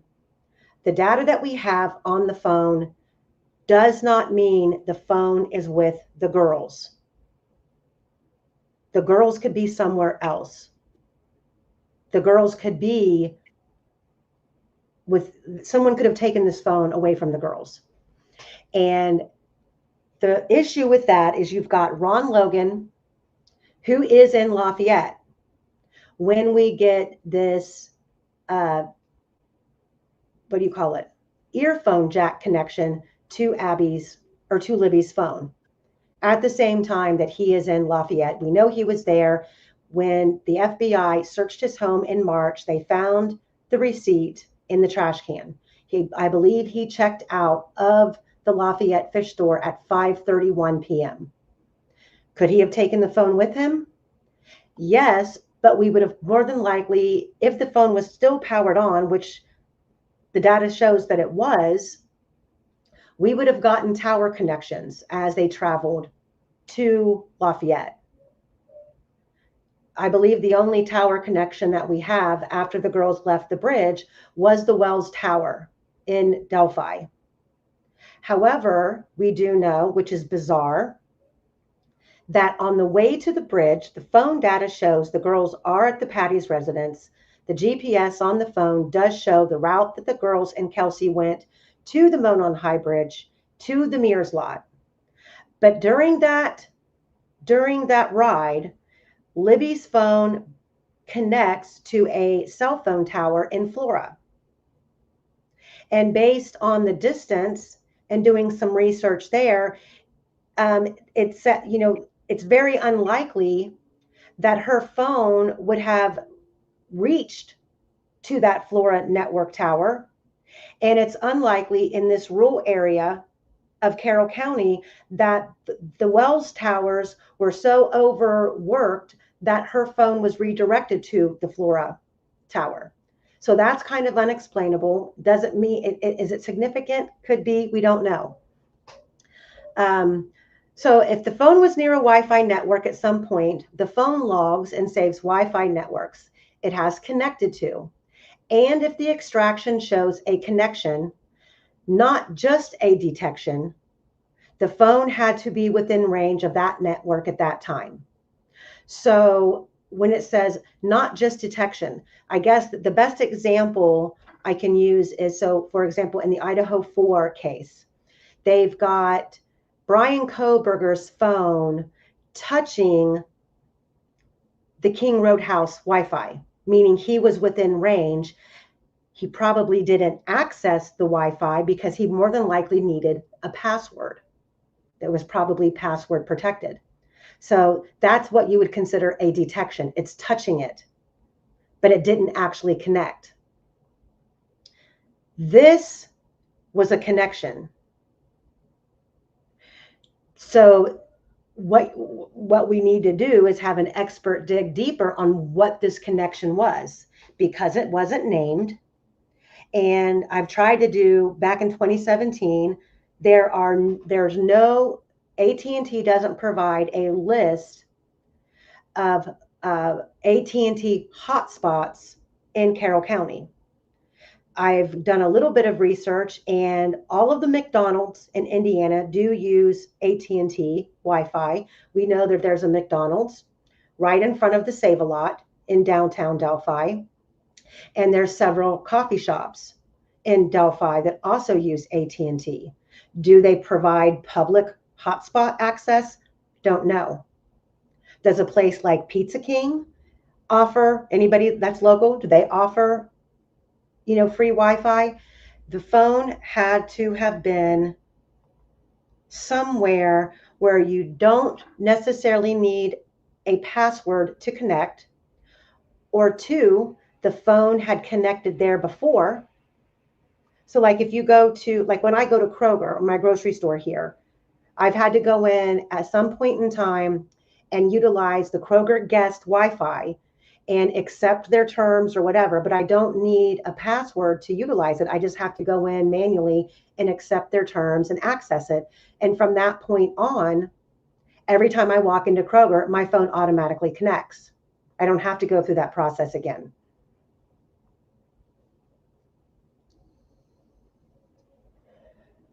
Well, I'm still waiting. I am still waiting for somebody in Delphi who knew Ron Logan, who visited his property. And I know that there's a couple of you out there who refuse to communicate with me. You're in my chat sometimes. You refuse to reach out like I've asked.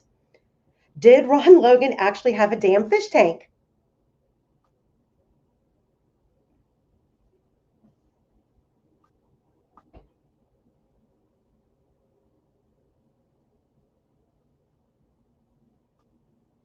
The other fun fact, this is just going to be a teaser for the future. Don't get mad, guys. Indy Cindy, I used to have one of those as well, because I used to, when we traveled, when I owned my gym and we traveled everywhere, I had like a portable like Wi-Fi box that I could take so I could access it on trips in the car. But I mean, I don't know. I mean, it would have to be an open source network or a network that she's connected to before. I don't know the specifics of the network connection and if it required some sort of a password. But the fact that the phone goes dark for all of those hours, and then you've got this flood of messages coming in, I don't know. So I believe the network, I wish Michael was here to say, was it Ashley Wright? Was it Ashley Wright, Trial Junkie?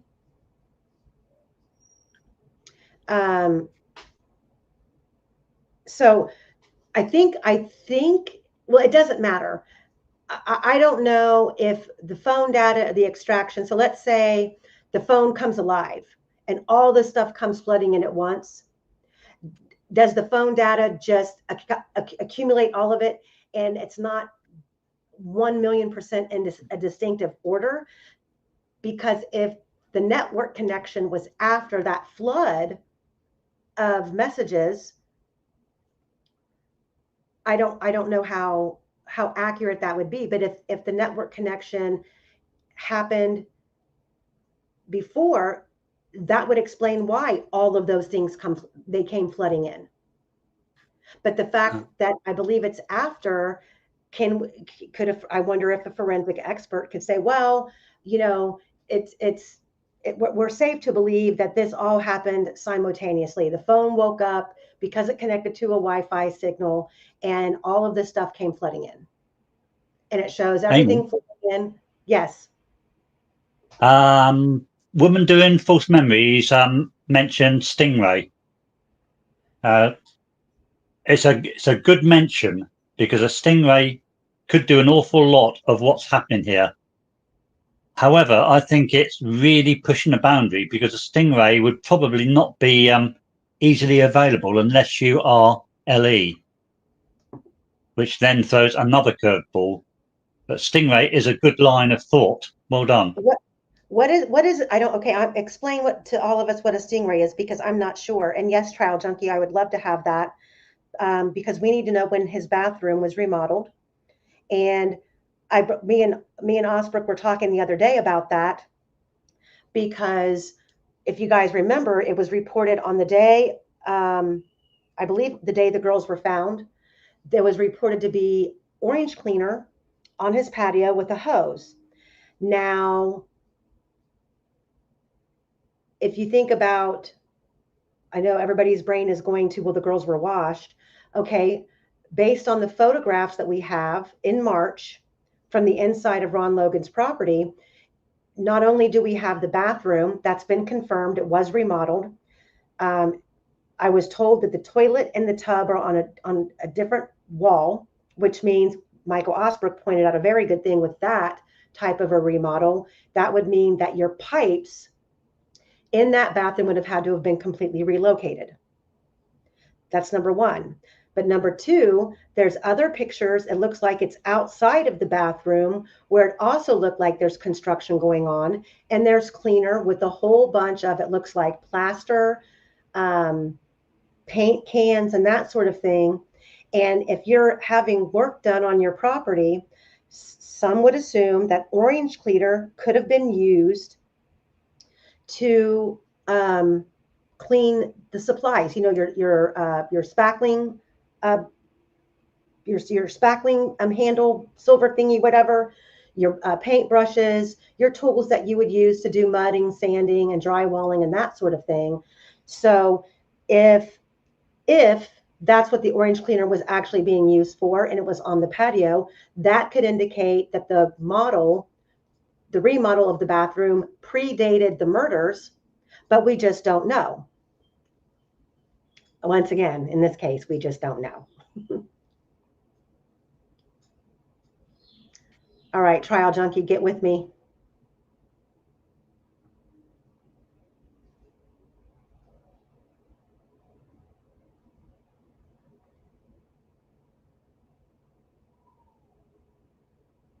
Okay, so Indy Cindy says a Stingray is a cell tower impersonator. The manual says that a targeted device should state in extraction it's on a tower, but could also read inactive during time a Stingray was used. Okay, so can you somebody explain? Do you want me to explain, Amy? Yes. Right. A Stingray unit is an item. It is well used by law lots of countries, the police forces in lots of countries, including the USA and the UK. What it does basically is a surveillance device. It can fit in a car or van or whatever, and it mimics a tower, and it causes the phones around it to connect with it instead of the tower, which means that the Stingray then basically takes control of that that conversation and so on. It can monitor it, it can interfere with it, it can mimic it. You can do all sorts of things from there. Give you an idea of what it is? Yeah. Yes, and where would someone get something like that? You'd have to get it from the manufacturer, and that would be very hard because they're a pretty secure device. I think it's used by the military as well now, but it's normally just law enforcement, that sort of thing. So now we know that there's a cell tower directly across the street from Ron Logan's property, but that cell tower wasn't in use, correct? Allegedly, yeah. We're not quite sure what it is. It's an odd one, but who knows? Ooh, Indy Cindy, absolutely. She says that she did her thesis on stingrays, dirt boxes, and can send. She said she can send us the manual. That would be brilliant. From my understanding, they are a sweet piece of kit if you want to. If say they're doing a monitoring of drug cartels, things like that, perfect thing to do. You could sit round the corner and just pretend to be a tower and listen to everything. Chester 22, I absolutely agree with you. Chester says prosecutors should be ashamed of themselves trying to win versus finding the truth. Exactly. Guys in chat, so orange cleaner, it is a multi-purpose cleaning solvent. It's used for degreasing surfaces. Actually, I think I have some orange cleaner in the basement. It's for countertops, stovetops, ovens, range hoods, garage floors, or tools. Removes grease and oil from engines, cleans car interiors, tar and bug removal. It also is a household cleaner that tile, grout, sinks, tubs, and toilets, removes soap scum and hard water stains, wall scuff marks, and crayon removal. It also is used in commercial and industrial use for cleaning equipment and machinery, adhesive or glue removal, ink and marker cleanup. Pet mess cleanup, so pretty much an all-purpose cleaner. So it could have been, and if some of you believe it was a hand cleaner, I would think if it's outside with a hose, it's probably using to spray something off. Who knows? But like everything else, I don't believe the girls were ever tested for something like that on their skin, just like were the clothes ever tested that they had creek water in them. Yeah, and Trial Junkie, you're probably right. I would think that militias who were involved in military or something to that effect could have maybe found a way to get their hands on something like that. Tom Struggs wants to know if stingrays could take over CCTV cameras. So he wants to know, what was that, sorry? Tom wants to know, could stingrays take over CCTV cameras? Well, they don't actually take over. What they do is they sort of pretend to be the local tower. Then they can monitor all the phones that are being used and identify the phones and pick out the one they want. They can then sort of steal all the data that's going through them. So if you've got to take Tom's example, if you've got a CCTV camera and it's feeding through the normal tower, And yes, it could steal the data from that. Obviously, the data would still be there, but it's stealing sort of a copy of it. Does that help you, Tom?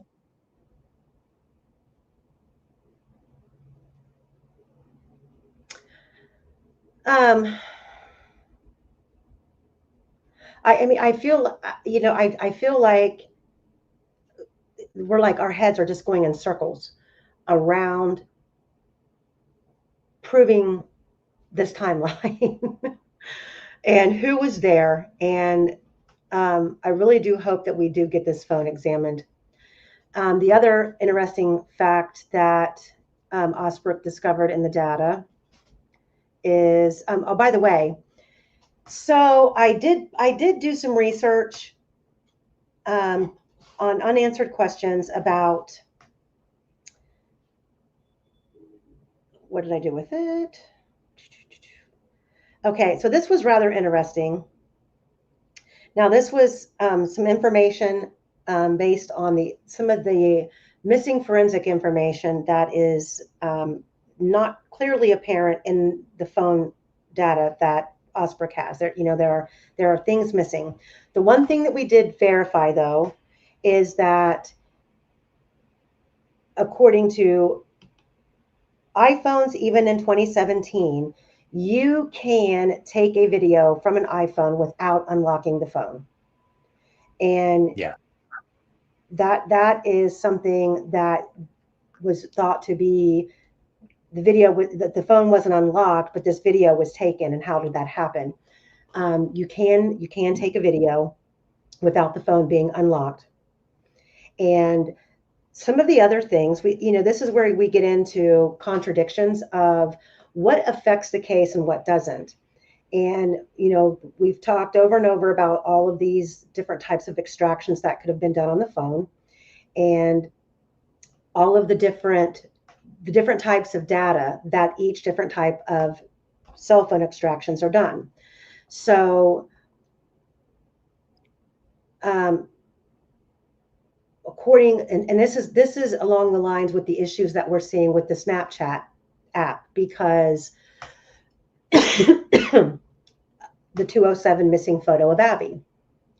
But it says Snapchat, for example, does not retain messages or photos once viewed unless saved manually, and may leave 0 artifacts. So I thought that was interesting. Data was deleted or overwritten if the user deleted messages, photos, call logs, etc., and the phone continued to be used. Those areas may have been overwritten. Even if the tools recovered some deleted content, they may miss others due to data fragmentation or cleaning tools. Now, see, that's where you get into that gray area of, was there enough time between 207 and the time the phone was initially extracted for certain things to be overwritten? Because we know that there weren't photos being taken. There was one video at 2:13 that lasted 43 seconds. When I think of overwritten, my brain goes to, well, there was too much stuff flooding, and it just kind of, bumped out the lowest thing on the totem pole and overwrote it. Tools like Secure Delete or Factory Reset apps wipe data beyond forensic recovery. So I'll get into that. System or app caching behavior. Some apps don't log every action. Opening an app, viewing a page, OS logs, especially on iPhones, rotate frequently and may purge older entries.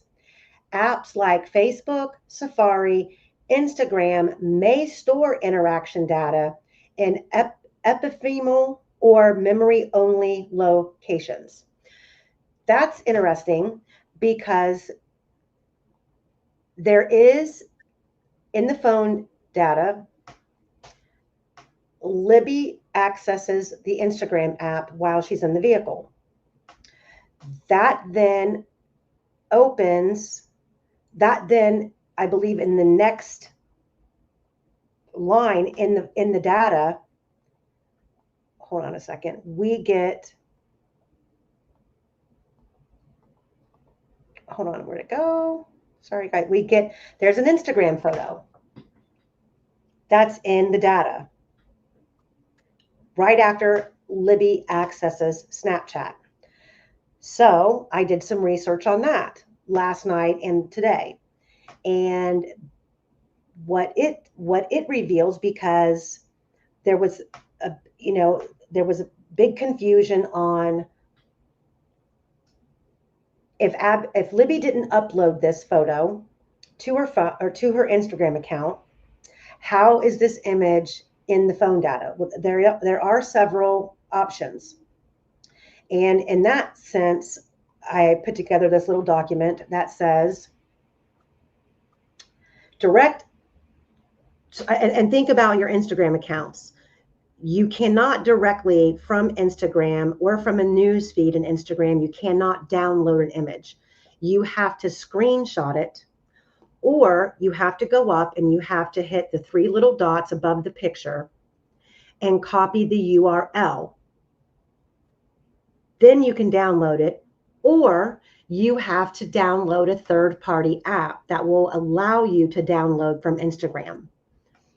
So in order for this photo to be, there's various things as to where this photo could have came from in the phone data.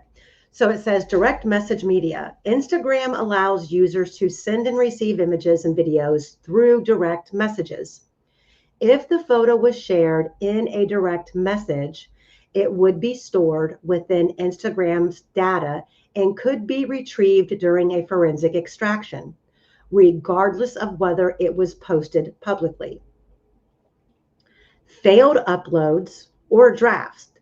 If a user started the process of uploading a photo, but the upload failed, and they saved it as a draft without completing the upload, the image data might still be present within Instagram's file on the device.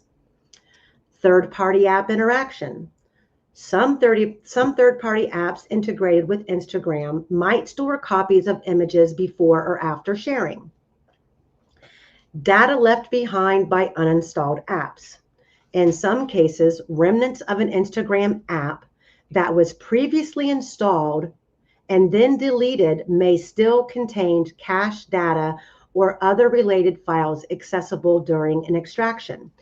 I don't believe that's the case here because of the timing of it. The Instagram app was accessed, and then this photo appears. Now, we can, if you go to, did someone send her this image via direct message and she saved it, would the phone data give us a note? Would it indicate that there was a notification received on the phone before she accessed the Instagram account? That would have notified her, hey, someone sent you a message. And it's interesting about this simply because we know that Anthony Schatz had communicated or had followed her Instagram account recently. So the device permissions and Instagram settings. Instagram requires permission to access the phone's photos and videos for posting. If these permissions are granted, Instagram can access the camera roll or gallery, potentially creating temporary copies or metadata related to photos, even if they aren't explicitly posted. Forensic tool capabilities. Specialized forensic tools can delve into the app's internal storage. SQLite databases, I have no idea what that is, and other hidden areas that might hold deleted items, temporary files, and other artifacts that the regular user might not readily see. These tools are designed to extract and analyze data that might not be directly accessible through the phone's standard file system or gallery. Therefore, the fact that an Instagram app was accessed and then a photo appears in the forensic extraction suggests that the photo was likely interacted with within the app, resulting in its storage within Instagram's app data on the device. So I'm taking that as this image was sent to her directly via a message, or she was tagged in it, or she liked it, scrolling through her timeline or her news feed on Instagram, and maybe she tapped, she double tapped and liked the photo. Maybe that's why this image shows up in her data on the phone. So then go ahead, Quester. Oh, sorry. Yeah, just to say that Andy Copser is correct. The FBI have stingrays all over the place, and Indiana is listed as one of the states that also has them for their police.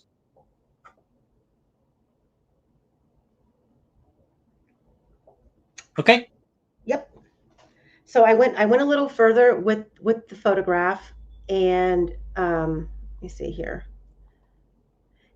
And based on the lighting, the shadows, running it through different types of AI and photo things that I've downloaded on my phone, knowing that this photograph is taken the camera is facing east on the bridge. It says, assume the camera is facing east. We can make an educated guess about the time of day by analyzing the shadows and lighting in the image. Shadow and lighting analysis. The shadows of the bridge rails are cast long and toward the left side of the image, which would be north if facing east. The sun appears low in the sky as indicated by the long shadows. Since the sun rises in the east and sets in the west, and this photo is facing east, the sun must be behind the camera.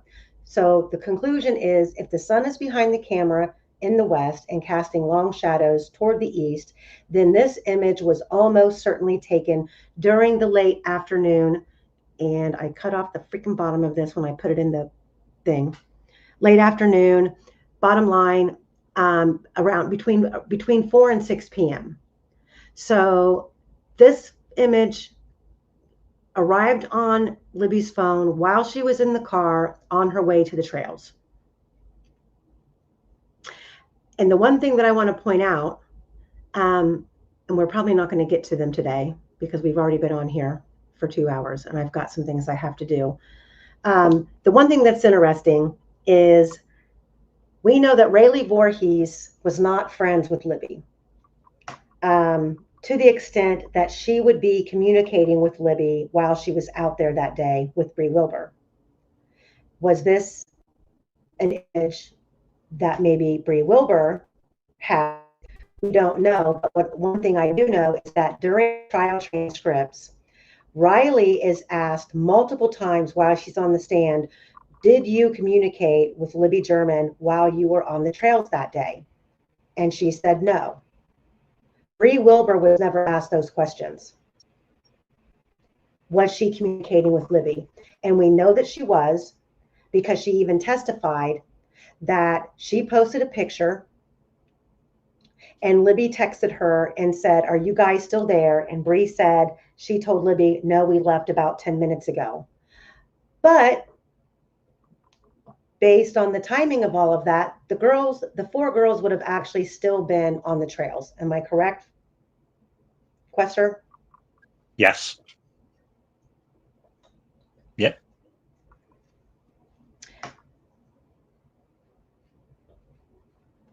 Yes, Tom, probably.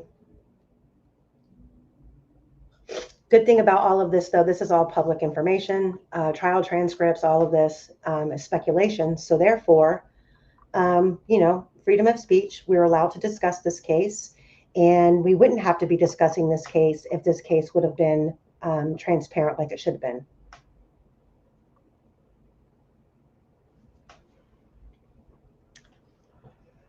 So we do have, and we'll probably, I can't do a 4-hour live today, guys. I'm so sorry. But I asked Quester to put this together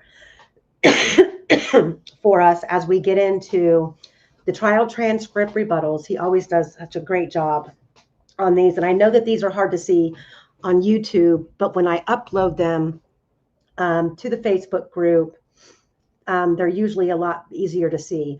But this is based on mapping out Riley Voorhees's trial testimony. Leaving the area, they had to walk through downtown Delphi all the way to the trails. They crossed Freedom Bridge and got to the trails. This is the route that they would have taken, and it's mapped out, and it's also distance stamped. It's a approximately 4.5 mile walk, and that would take, is that right? Am I reading that right? I can't really see it. 4.5 kilometers would take about 52 minutes. 52 minutes. Yes. Okay. And on the stand, you have, and you know, and you can say, oh, well, you know, they're contradicting themselves. That's fine. But it's a problem when every single minute counts. Because you've got Riley Voorhees on the stand claiming that they arrived to Freedom Bridge at noon. And then you've got Bree Wilbur on the stand claiming that they arrived at 12:25. That's Monon Bridge, not Freedom Bridge. Yeah, not Monon High Bridge, Freedom Bridge, I'm sorry. They're contradicting. Not Freedom Bridge, Monon. They arrived at Monon Bridge, 12 o'clock and 12:25. Is what they said. Was it? Okay, well, that's even, I mean, the 25 minutes between the two is detrimental to this case. It's a big difference, isn't it? It is. And then when you dig into the trial transcripts a little bit more, the girls did not travel down the 501 actual trail to the water's edge. From the Monon High Bridge, they went down the right side of the embankment of the hill at the start of Freedom Bridge, and they went down underneath the bridge and took photographs. Monon Bridge. Yeah.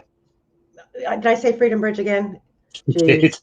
Got a thing on that bridge, haven't you? It's for, I don't know.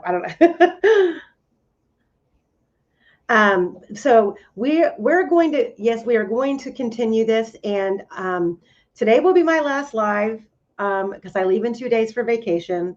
I've got some family stuff I got to take care of here, but I will be working while I'm on vacation on this stuff. My laptop will go with me, and Quester will continue to get things ready for the new series that's coming out. All eyes, and I'm going to be communicating with her about, we're going to try to set up a time frame that works for the three of us to do these series, and how we want to approach it. You know, Teresa over on Criminality is reading the trial transcripts. What we want to do is along the same lines as we do here in the vault, but that's show you contradictions and proof of the inaccuracies stated on the stand during trial that the defense let go or the prosecution tried to hide. So that doesn't mean that we are going to go over with a fine-tooth comb every single witness that took the stand. We're going to go over pertinent witnesses that their testimony truly affected the case, and how their testimony, if it would have been exploited, how it would have possibly changed the outcome of the trial. Thank you, B. Jones. Oh my gosh, he's so perfect. Baby Kai is so perfect, and God bless my daughter. She's coming over here, so she's going to come over here throughout the week during the day with the baby to take care of my spoiled parrot who can't go on vacation, and he does not like her. He doesn't. He likes men. It's weird. He likes men, and he's a male. He's been DNA sexed. He's a male, so she's going to come over and take care of him for me. And I'm like, oh, if you can swim if you want. She's like, Mom, I can't get in the pool for 10 weeks. I'm like, oh, that's right. I forgot. It's been so long. So, but I will have my laptop with me. I am going to do some research. And I have a hypothesis says the IG photo sent to Kelsey, who was on Libby's phone. I agree. I think the same.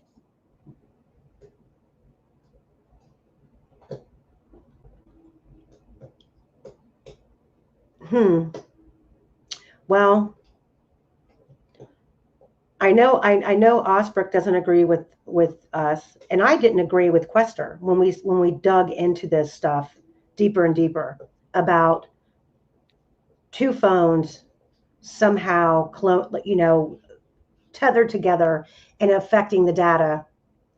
And all we can do. I'm open-minded, and all of these. None of this makes sense. But I will have my laptop with me, and I'm going to, and I've already told Mike I may have to work on the 5th if I can find a way to stream live the Hulu show that's coming out with Kathy, so we all can watch it together without getting copyright struck or sued. And if I can't, then I may hop on and we can discuss it possibly. We'll see. I'll have to look into the legalities of being able to do that. So, yeah. And I'm sure I'll be posting throughout the week while I'm gone. I'll be gone for 10 days. We're traveling through 3 different states and ending up at the beach for the last duration of the leg of the trip. And I will not mind at all sitting poolside or on the beach with my laptop. So keep the information flowing, guys. We couldn't do this without all of you. And I do promise I had a boatload of stuff uploaded, but we've already gone over the 2-hour mark. And we will be getting into the document that was sent to me about the hair from the hair collection during the autopsy. From somebody who has a very little bit of a background and knows what they're talking about. We are going to get into more of the trial testimony about, Rayleigh and Bree. So, yeah. Yeah, Abby, yes, Abby had a fire tablet. Where's that extraction? Where's Kelsey's phone extraction? Where's the rose gold iPhone? Oh, here's the little crumb that I wanted to leave you with. When Ron Logan was served his search warrant, he had the day before went to an auction and purchased animals for his farm, and they were arresting him for his probation violation. And he was pissed off that he needed someone there to take care of these animals that he had just purchased. So in front of law enforcement, he picked up his phone to contact his son. And the phone that he pulled out, well, I don't want to say picked up, I believe he pulled it out of his pocket, and it was a flip phone that he was using to reach out to his son while an iPhone sat on his kitchen table.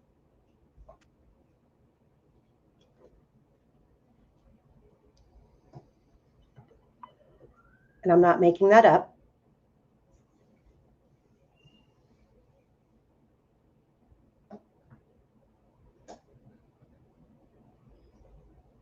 Yes, I love this community too, Tom.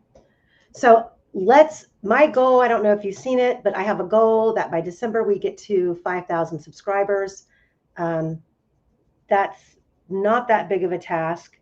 Please help us get there, and so this channel can start paying for itself. Definitely like, subscribe, and share. And Quester, do you have any last words before we hop off? No, I think we've got an awful lot that we've got to deal with when you come back. But have a good holiday. I shall climb into a cave somewhere and wait for you to come back. Yep. And we'll be in touch, and I'll probably be compiling a great presentation for my first live when I get back. So, yeah, we never seen Ron's tropical fish. I want to know if Ron even had a fish tank. He just doesn't remind me of a tropical fish kind of guy. Those are very hard to take care of. So, with everything he had going on his property, I just don't know. That's a strange one. Were there not photographs going around of when Ron Logan's was searched? The photographs that I have there's no photographs of the living room that I can see, or a kitchen. It's a bedroom. It appears to be a hallway, the bathroom. And so I don't know if there was a fish tank in there. And so we just don't know. A shame. Yeah. Yes, but guys, I look forward to seeing you guys all when I get back. Thank you, Quester. As always, I am going to hop off. I've got stuff to do before it gets dark out here. So thanks everybody for being here. Quester, thank you for always. Thank you, mods, Kathy. We'll be in touch. Okay, everybody, have a good evening. Bye.